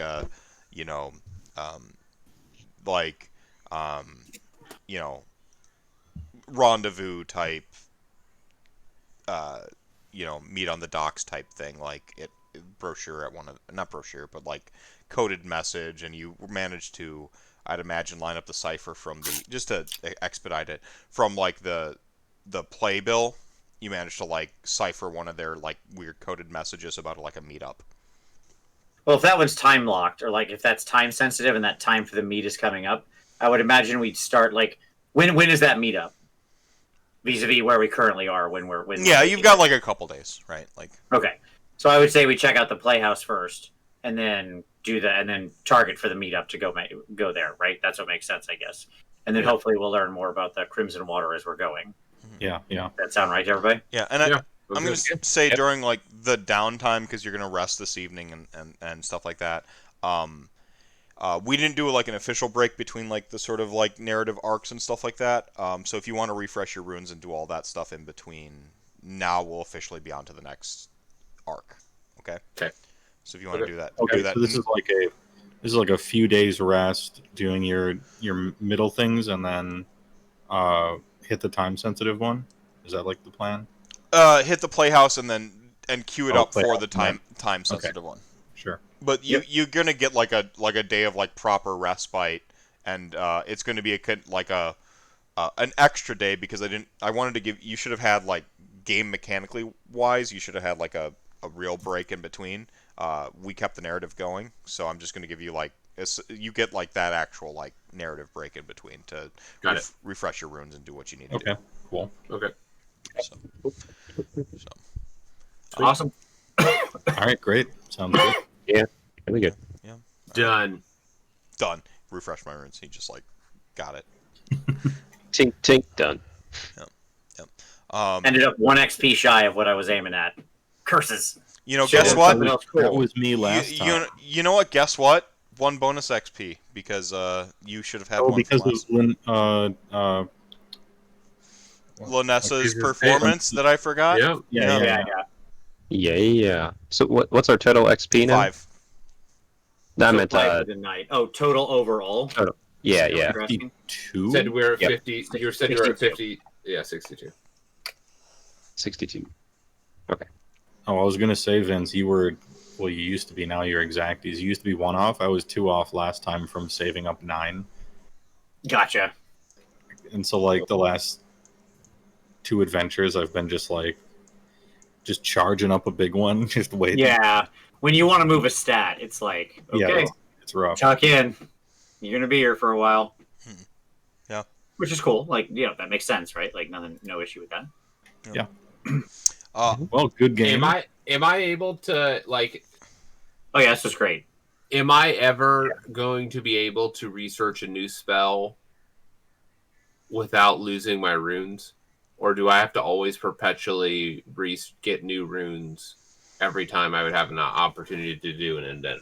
Oh, you want to be like learning or doing the new spell thing, like in the book where you can like create a new spell, right? Well, I just want like a normal new spell, like from my lore, like something that I already have access to, and I think that sits in the endeavor space. Does that make sense? I'm not hyper concerned with your like runes taking up real and actual time, by the way. More of this is an opportunity to reconfigure them, and if you want to actually like get a spell somewhere in here, like that's fine. That's how that works, right? Am I wrong? No, I mean, it's an endeavor. You have to do one of the 2, yes. Okay. Unless we have enough time for you to pursue 2 endeavors. So, like, now that being said, I think what Meph just clearly said is he'll hand wave it in between the acts, where he just assumes you're redoing your runes, and so when you get actual downtime where you can do a full endeavor, you can be able to research a spell. That's what I heard, man. Yeah. Yep. Okay, sounds good. Yeah, I think at the end of this particular thing, which should be, depending on how quickly we can get through, because we got like kind of like 2 things going on in this next adventure. Depending on how quick we can get through that, you should have like proper downtime, because there's going to be like, we made it through like the exposition of the campaign, the 11th Dawn, who's the big bad, how does it affect the world now, what's going on, yada yada. Once we get through that, then I think you're going to have like proper downtime and like a real journey that you're going to actually go on now. I wanted to like hang out in Anvilgard for a little bit though, because it's journey. But I wanted to hang out in Anvilgard for a little bit because it's a cool city, and like I often as a GM I fall into the trap of a lot of wilderness adventures. And so I wanted to like just hang out in the city for a little bit. Yeah, so it's awesome. It's fun. It's been a great session. Yeah, Absolutely. Yeah, this is good. Yeah. All right, body 5, boys. Oh yeah, there it is. You got the number, the big 5. the big number. The big 5. Yeah. That I'm actually just taking for RP purposes. Like, it's not even that great to be this high in body right now. It's probably better to choose something else, but no, sorry. An ogre has a body of 5. That is all. Totally. I mean, look, it does move all those physical skills up by 1, right? So, like, all the athletics and I'm not saying fortitude saves and stuff like that. Like, it's good. Not, ideal. Yeah, sure. It is awesome, and therefore it is ideal. Right. It would have pushed your offense up too, right? Go big or go home. Because your weapon skill went Great. up. I didn't even think about that, but the sheet did it for me, and it turns out, never mind. Yeah, it is actually great. All right. Boom. Amazing sheet. Magic sheet. Man, like whoever made that sheet is kind of like a weird genius of game design or something. I don't Man, know. they must have paid the guy who made this sheet a lot of money. I'm just happy because I'm up to 4 metal now. So that's. I'm going to try to run that number so high that I can just like on a turn go. I do all of it. Get ready. Tuck in. This is 4 the metal. arms. Yes, I have Big 4 if metal. true. Every game has a like arms race of something where it's like who's the first person that's going to do it. So Rifts is kind of like simultaneous attacks. Like who's the first person who's going to break the simultaneous attacks like barrier. Right? You mean when dual wielding, so they like parry and strike back? Yeah, like who's the first person who's gonna like have that arms race? And it's the floodgate thing where somebody does it, and then now everyone's got to meta. do it. D&D, I feel it's initiative. Like who's going to break initiative in Dungeons and Dragons? Like who's the first person to take alert? Who's going to be the divination wizard? Like who's going to do it? And then everybody else has to do. And like metal is that moment in this game where like okay, who's gonna like ramp up the. So now like I'm gonna have to have bosses that have like 3 metal, just ready to go. Whoa! Okay. Nothing about what I'm doing necessitates 3 metal I'm bosses. just saying, 3 metal bosses are we're in the nuclear arms race of metal now. Like you're the one who like pushed that like Oh, I'm the one who did it. Got it. pontoon Okay. boat over the. Thanks, Vince. Thanks, Vince. Thanks for ruining it for the rest of us. I felt bad like having my NPCs use metal at all. I mean, the champions have so the standard breakout is obviously the champions have 1 metal and chosen have 3 metal. Yeah. Whereas warriors and minions don't have any metal at all. Right. Yeah, like the muscle folk tended to not, or like the special ones did, but the generic puds don't, and yeah, I mean, like all the greater demons have 3 metal. Mm-hmm.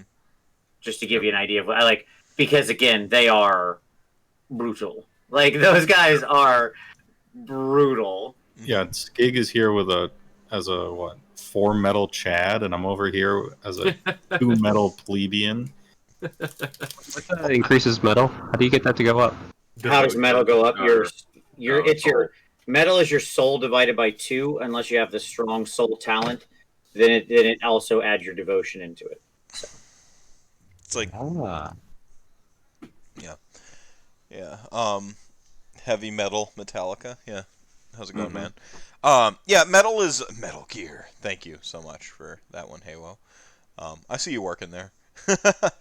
No, metal is like it's cool because it's like the fun juice of like doing multiple things and like having. Oh yeah, it's push button, be heroic. It's right. Sure. Well, or it's actually use my class abilities. That is also relevant because almost all the prayers I use require expenditure of like some metal. Mm-hmm. Yeah. Mm-hmm. Yeah.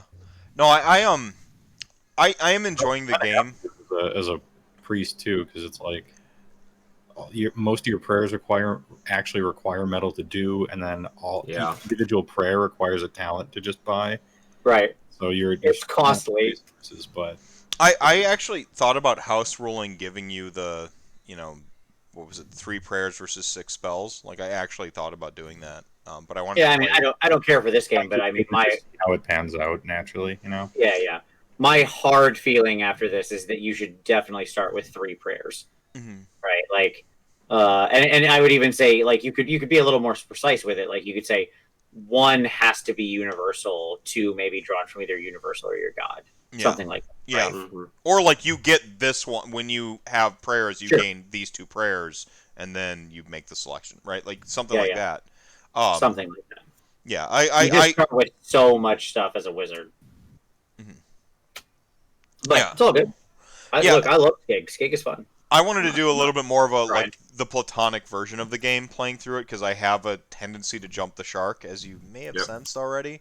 But I wanted to at least keep the rules like continue to play through as written. So I've only been retooling like traits and mechanics that like some of the monsters have, but we're about to go crazy with it at some point. Like it'll happen. Like the weird stuff's gonna happen. Like the party's sitting on 88 XP, I think. The main big bad has like a mechanic I ported in from another game entirely. I'm like, so like get ready for that. Look, the critical part is that the FAQ is out and horses are now selectable. It's true. It's true. Oh, is that the case? Oh, yeah. And we the won. lead design or whatever tagged Vince and Meth in the chain. And Meth in the like in the image, and he's like, I'm gonna post this. No comment. No comment. Yeah. Posted without comment. Posted without comment. It is a great victory for all players of Soulbound everywhere that we were able to secure this righteous prize.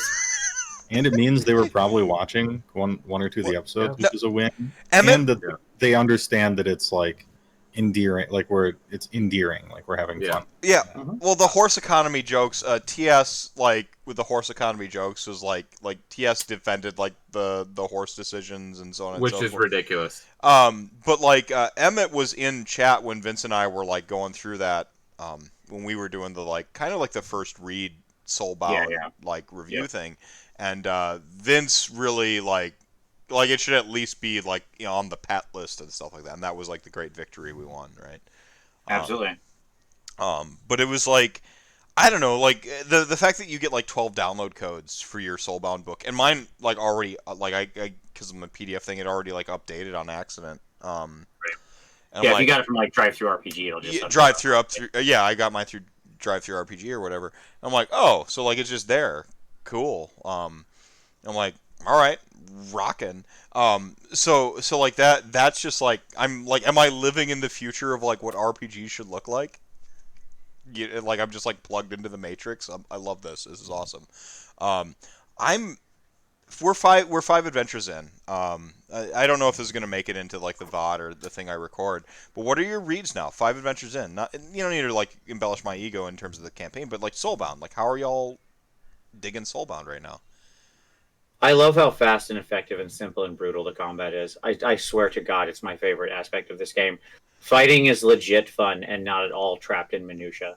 Like for the most part, it's so fast and brutal. It reminds me a lot of NGS combat. Yeah, sure, absolutely, yes, because it's just like you're trying to do a thing is going to generally happen, and people will kind of go down, and like that's and like the appropriate people can take the hits. The people who are supposed to go down. You're not just like hammering a railroad for no reason, right? Yeah. It's in the ways that D&D and a lot of other games can get bogged down in just these massive hit point sponges that just sit there taking the same basic attack a billion times in a row. Mm-hmm. And combats last, 4 or 5 entire, initiative rounds. It's just like, hey, if someone is good, they'll kill you or you'll kill them in about 2 hits. And so it's a deadly game. It's fast. Everyone feels heroic. You're doing metal, which feels heroic as well, and it's just over with. And then you can get back to exploration and interaction, which are the things that should take a little longer because they split up, the combats. You don't, because when combat drags on and you sit there fighting for like 3 hours, it's a chore. It's a slog, Agreed. Mm-hmm. Yep. And the zones, I've talked about those before. Brilliant. Kinda. I love zones. I mean, I will say that, like, from the point of view of a priest, you definitely like there is a give and a take.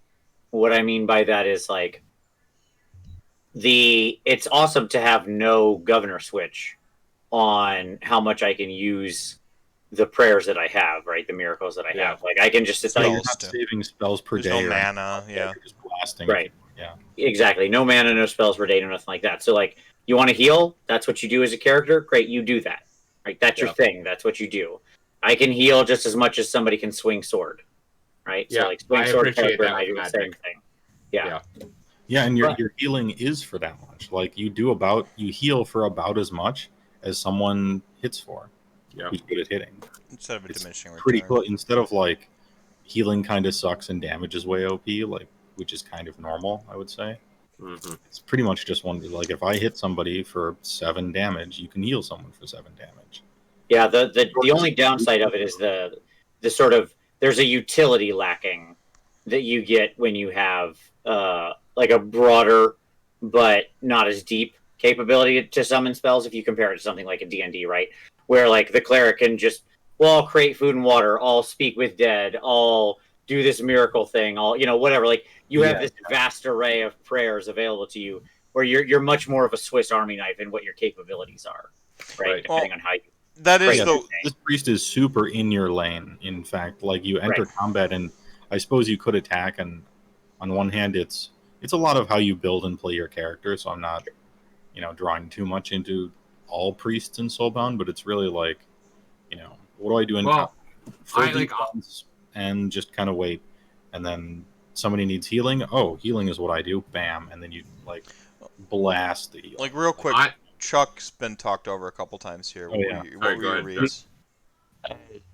My biggest takeaway is I love feeling like a badass, and for various reasons. Like, and part of it is the group structure and how we were all playing our characters and all that. But like, Skig has time to be a badass. Fyrgrim has time to be a badass. Bigwinter has time to be a badass. Lanissa can be a badass, and it's not just in one format. It's not just I'm the combat monster because I just stab everything. I can clear off the chaff, but like I have other times to shine. But at the same time, it's like Fyrgrim can just go into combat and be like, "Come hit me," Do it, I dare you. And then Big Winter just makes shish kebabs everywhere. Like, Yeah. I just love the feeling that like we're all heroic and we're all doing just badass stuff. Mm-hmm. And everyone has like really solid utility if they want it. Yeah. I'm big into I'm just as into synergies in this game as I am in AOS. So I like, hey, everybody gets an additional combat step from this thing I have, and Fyrgrim's like, I stun this guy so he can't meddle, and everyone gets +2 damage, and Well, I think that has to do with how you build, team. right? Yeah, it's true, but I'm allowed to do that. Right, those capabilities exist, which is good. Right. Yes, I agree. Instead of where it's like, oh, everyone gets +1 to a d20 roll, it feels like lame, you know. Yeah. at times. Well, I'd also point out that metal makes that kind of utility doubly valuable. Force Because, metal. like, if you want to play the sort of buff-ish type character in D&D, between concentration and your limited action economy, it basically means you're going to sit around minorly buffing people, right, and doing nothing else. Yeah, Whereas, one haste spell, and then that's all you're concentrating on. right, like that's what you're doing, right, and then maybe you throw out like a bardic die bonus or something, or whatever your character happens to be. That's this sort of utility buffer. But whereas here, it's like, okay, you know, Fyrgrim can sing and buff everybody as we get the dwarven sea shanty going, and then he can still jump in and swing his his hammer, and that's cool. He gets to experience like both those things. It's great. Yeah. Right. Yeah. I actually. At times I feel too strong as a player, but on the other hand, every time I get hit, I almost die. So maybe Right, then you get shot Yeah. for like Yeah. 7 damage, and you're like, oh no, this is. Oh yeah, that's how this works. I'm an ogre sitting on 10 toughness, and I'm like almost one I've shot made a mistake. when I hit half the time. And I'm like, Right. am I too strong? And then I get hit by one boss NPC, and I'm almost dead. I'm like, oh, okay, maybe everyone's just strong and everything's sweet. Okay. Yeah. Well, that's the thing is like the boss NPC. So you're looking at like some things have like 8 dice and 9 dice, and then their weapon, Sure. if it's like +2 damage, you're just like. And the fact that like the dice you roll just translates directly into damage with the successes is it's so clean, and it feels that's where that like lethality comes from. Is like I'm rolling 8 dice, and your only interaction is your defense, and if I just get go ahead. Well, it also makes a lot more sense. What's the fancy word Vince used that I know and have used in the past, but I can't think of right now? Verisimilitude. Yeah, for similitude. When you're rolling to hit in D&D and you roll like a natural 19 + 10 or something, you get a 29, which is a fantastic hit roll. And then you like roll damage after that has no relation to how amazingly you just hit the person. Yeah. And roll low damage, and you're like, oh, that's weird. And this one, it's faster, first of all, because it's just one big roll. And you're like, oh, I hit him really good, therefore I just did a lot of damage and just move on. You know. Well, that's It's not hit roll damage roll. It's just like I'm hitting you. Oh, it was good, therefore it's good damage. Let's move on. It's like one roll. That's the short circuit I keep watching and experiencing myself, where like you roll the dice to hit somebody, and then it's the over. damage too, and you're just like, and you're looking for it to be more complicated, and you're like, oh no, I rolled my like 6 dice +2, and I'm like. All of them were like 4-ups, you know. Like, suddenly Big Winter's hit for 7 damage. I'm like, okay, Yeah. And just to real quick make a point about your what you said mentioned about the monsters and deadliness. Like, I do like the way that the monsters are structured, because if you look at something that's the chosen are like all the big greater demons and just like the top end stuff, right? Your sort of lord characters that you would imagine. You look at something like the Keeper of Secrets, who does have 4 metal, by the way. And she has her great blade is a superb offense weapon, right? Now that's assuming she doesn't take you out of the fight in all the myriad ways she has available. Let's just say she's just swinging on you. She's 96 on a superb attack with 2+ S damage. Like, that is with 4 brutal. So Yeah. and that's assuming you survived like the Dark Temptation. You know, that thing she does that does mortal wounds to you in the game? Yeah. When she does that to you, that is a DN 4, 5. 5 successes required to stop it. Determination test. Otherwise, she charms you. Oh God. Yeah, like Chosen are no joke. Like I don't think we're gonna fight a Keeper Seekers anytime soon. So I don't If think I'd be like, bad, she's doing 25 damage to you if she wants to spend all her medals, and that's if Sure. she decides not to use any of her like utility abilities. right. Yeah, like I mean, it's just I really like the feeling of the difference between the sort of 4 levels of bad guys, Right. like of the minion warrior champion Chosen. I actually I spoke with Elaine who wrote the first like module essentially for this game, and I was talking about like the Curse of Strahd, and if you remember the original like Curse of Strahd module, essentially it's based on like that was a super lethal game, right? It was Sure. sorry. The Ravenloft game. Yeah, the Ravenloft game, right? Strahd is the vampire. Ravenloft was a hyper lethal game, and you can't teleport out of the yada yada. And some of the like Twitter things I've been seeing is like people dying in Crash and Burn, which is the module for this, and I'm just like, Uh-oh. I'm just like, yeah, I can see it. Like, 'cause it's so like, especially if you're on like your own characters and you haven't, we're all really proficient gamers across the spectrum, and Sure. played AOS for a while and RPGs and stuff like that. But like if you really do go into like Soulbound as your first RPG, you can get caught with your pants down in this combat. And There's definitely a wrong way to like. I don't mean this in that build your party, however, but like there's a way you can build a party where you will suffer deaths. Yeah. You know what I mean? Like if you build where no one took any healing, I mean, duh. Like just that's tends to be a thing, and it's in D&D you can often get by without a healer. Like it's possible enough people have enough kind of like splash healing and healer feats and other types of weird the things. off healing, and you just take a couple extra short rests, right? Like sure. Yep. I've played plenty of D&D parties where there's just no healers. It just doesn't exist. Well, right now, I'm playing an all wizard game. It's all wizards. Guess what? Wizards aren't healers, and yet here we are. We're still alive at level 13, right? But like in this game, with as brutal as it is, if you don't build somebody who's got a green beam, like if there's not somebody with a green button somewhere on their HUD, you're in trouble. Well, like thank you for tolerating my shameless homerism. Like I think folks when they're like, oh, I'm gonna run a Soulbound game. I felt like people expected like full on Nagash homerism. Nagash is the main bad guy the whole time. Like, and that is not the game I'm running. But I'm like, I gotta have like the Gith in Mass Effect were like a great inspiration for like having I gotta have that little DMPC in there. Yeah, I mean, that's like the whole. Everyone just made them. Like, yeah, we're all content creators. Vince has long been on the Skaven. He does other stuff, but he's a Skaven man. Skaven was my first and original full army. Obviously, I can't play Slanesh in this, so we got to default to my other. Yep. And then Fire Slayers and Daughters of Cain and Beastclaw Raiders, and so of course everybody had to like be their thing. That's fun. Sometimes you don't have to.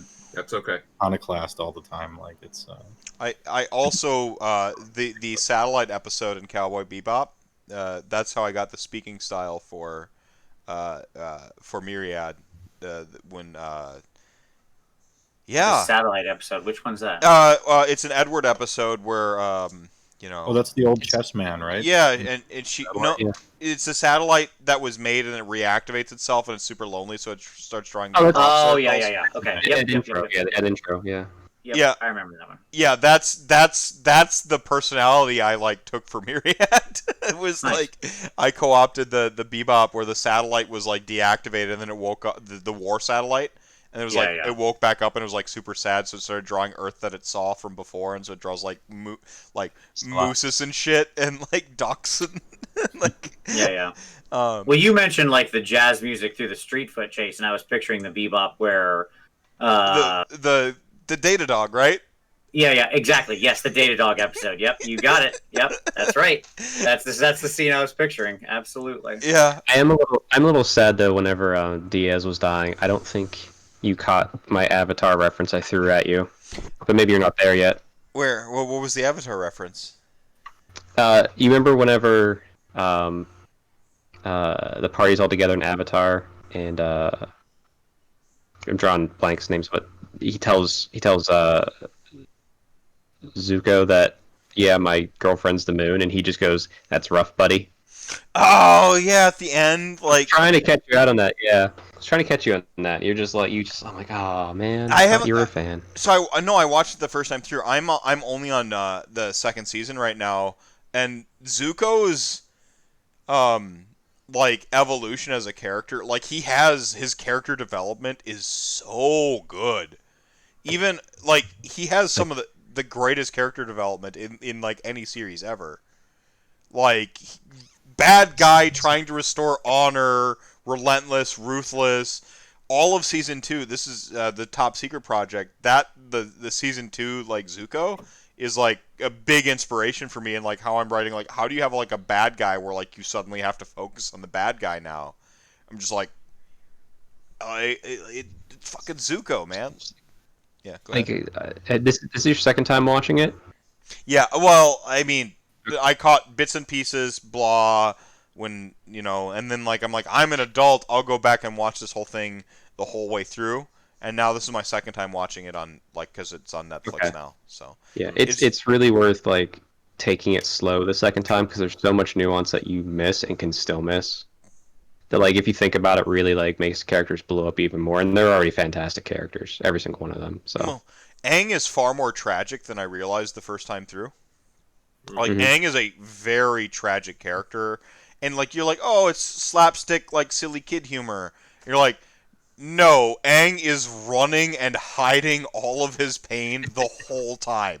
Fighting it so viscerally.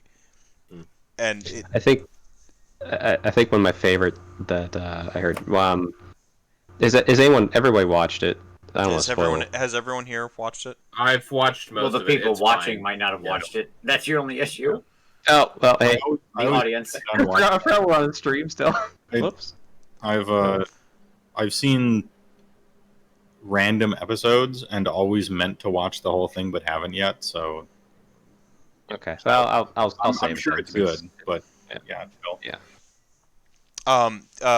Joe, it's research at this point for you. Watch this and watch Dragon. Yeah, I know. Prince. It's in my queue. Yeah, it's fantastic. It really is. It's just good. The first season ends on such a. It's so epic, and I get that M. Night Shyamalan just wanted to capture the epicness of the first season, and then just like fucked it all up. It's so hard. Yeah. That is the nicest way I've ever heard that described. Yes, that is being incredibly generous. That's probably the most generous thing I've heard about the movie. I get it. The first season's like super epic, and you just want to like do that, and then you just miss the point utterly of everything that went into the big payoff. It's 3 episodes. The end of the first season. The proper amount of like climax and payoff and falling action. It's the proper amount. M. Night, why did you make the Fire Nation need a fire source to do their magic fire bending? Oh, because I thought it was unfair otherwise. That's the point. That's the point. Well, they're supposed to be powerful. Also, they like draw from the sun, which is always there the whole time. Yeah, it's just. Sorry. Yeah. Pull that back in. Yeah. No, it's good. I'm a positive person, but that movie sucks. You can't. There's just some things, Some movies are just objectively bad. Sure. That's how it is. I wanted to like it so much. I did. Yeah. So I did not want to like it, and I didn't. There you go. Yeah. Success. So back to Soulbound a little bit. I know like I'm formulating like things I would like house rule and change moving forward. Prayers. I like the idea of giving you like 2 prayers and then you pick one, or like if you always get this one or something along those lines. I also think they need the like the thaumaturgy thing. Yeah, sure. I mean, I think you just ought to use simple stuff. Yeah. I think you just give anybody who's got channeling has the equivalent of prestidigitation, and anybody who's got the blessed, the equivalent of thaumaturgy. Like that's just 100%. That's easy. That's a slam dunk. Like Yeah, it just feels like you should be able to do that kind of basic stuff. and I clearly, that's the one house rule I really did bake in. I'm like, yeah, you can just do this. Like, that's fine. Sure. Because there is that sort of like cantrip effect that's kind of missing. That layer that's not there, right? Because there is a lot of interest in stuff like that. Yeah. It's very definitive of the character. Yeah. And Such a mind. I don't think makes you feel really magical too. Yeah. Right. It's just pure role playing, basically. Yep. It's a quick side note before I jump off here, but I don't know if I'd want to play this game without the way we're doing initiative now. It's so much more interesting. Yeah. It's so much more interesting because otherwise it would just be like, well, great, okay, we don't have to worry about that. Like when like point in fact, when Bigwinter was like super damaged and wounded, right? Like before I knew before I knew Myriad was going to heal him. I mean, even then it wasn't much healing, right? It was a little bit. But I was like, oh crap, if I don't roll hot on initiative next round and beat this guy and he shoots him again, it's going to be a deadly wound. Like just the damage he was putting out is a deadly wound, right? Yeah, it's like immediately thinking, okay, how's initiative's going to sort out? Because all right, if you can't go to heal him and he's not there to try and kill him, it's like, okay, well, can I get there and kill him with all the metal and stuff I have? Yeah, it was super tense. Great. It's like it just makes it so much more tense when you're rerolling. I was like, okay, gotta get a number, and I beat him by 1, by the way. You got a 10, I had an 11. He had a good initiative. He's a gunslinger. Yeah. Sure. Yeah. So, Of course. yeah. If it was a static initiative, there would be no drama at all. It's right. It would just be like, yeah, you're fine. Who cares? I know I'll go before the bad guy. I'll just heal you. Don't worry. It's cool. Yeah, I'm not even going to change my HP. Like technically, I'll just be at full by the time it's my turn anyway. So why even write it down? Right. Yeah. So the variable initiative thing is absolutely a must have. Yeah. I think, and also quick note, one last note. No. Kudos, I think, to Meph, your DMing style, and all of us here, that this Fire Slayer, Skaven, Witch Elf, and Ogre feels like a real party that I can feasibly see running around. Like, I don't feel like this is stretching any bit of lore. Nah. Like, it feels legit. That like you could go in the Mortal Realms and yeah, okay, there they are. It's weird, yes, but it's there and it still feels natural. Yeah, and they're weird within the world. Like the world responds to them in a weird way, right? Because it's a bizarre party and it's a bizarre party in a bizarre world. It reminds me of like the Planescape syndrome. Yeah, right? exactly. Where you could have really weird parties because it's a really weird place. Yeah, and when we interact with NPCs, they're like, "Whoa, this is weird," but you know, we've seen weirder, right? Like you have that like, game. Yeah, exactly. Yeah, this is weird, but I've seen weirder. You know, it's and like it's go and just do it. But, yeah. The Buster, the what is it? The Buster Scruggs, like first time, like, like all the like characters in the Mortal Realms are just like, oh, first time, like with like meeting an adventuring party. No, it's It's because we're just clearly having fun with it. You know. Well, tongue in cheek. For veteran, tabletop gamers, I know that, that maybe you're not, but it. I think it's pretty easy to get into the swing of it. Really, I think. Mm-hmm. Mm-hmm. Yeah, I mean, Chuck, you've been doing great, buddy, for not having done a ton of role playing before. You're right in there to win it with your character. Like, I don't mean that in like your ability to roll dice. I mean, like, I feel like you are encapsulating your witch elf really, really well as a role player. Yeah. Yeah, I'm definitely trying to not be me fully, but there's a little me in it. But it's just fun. Like the way you guys are portraying really helps too. It gives me something to play off of in such a fun way. Like I know, like when I was stabbing the guy earlier, like stabbing him in the leg, making him drop, I knew you were going to go heal him. I knew exactly what Skig was going to do, even as a witch elf. And I was just, part of me was like wondering, like, can I develop this thing where I stab and hurt people and Skig heals it, and like so stabbing makes friends? Sure. like will this eventually happen where I'll just stab people and hurt them badly and Skig will heal them and we'll be friends?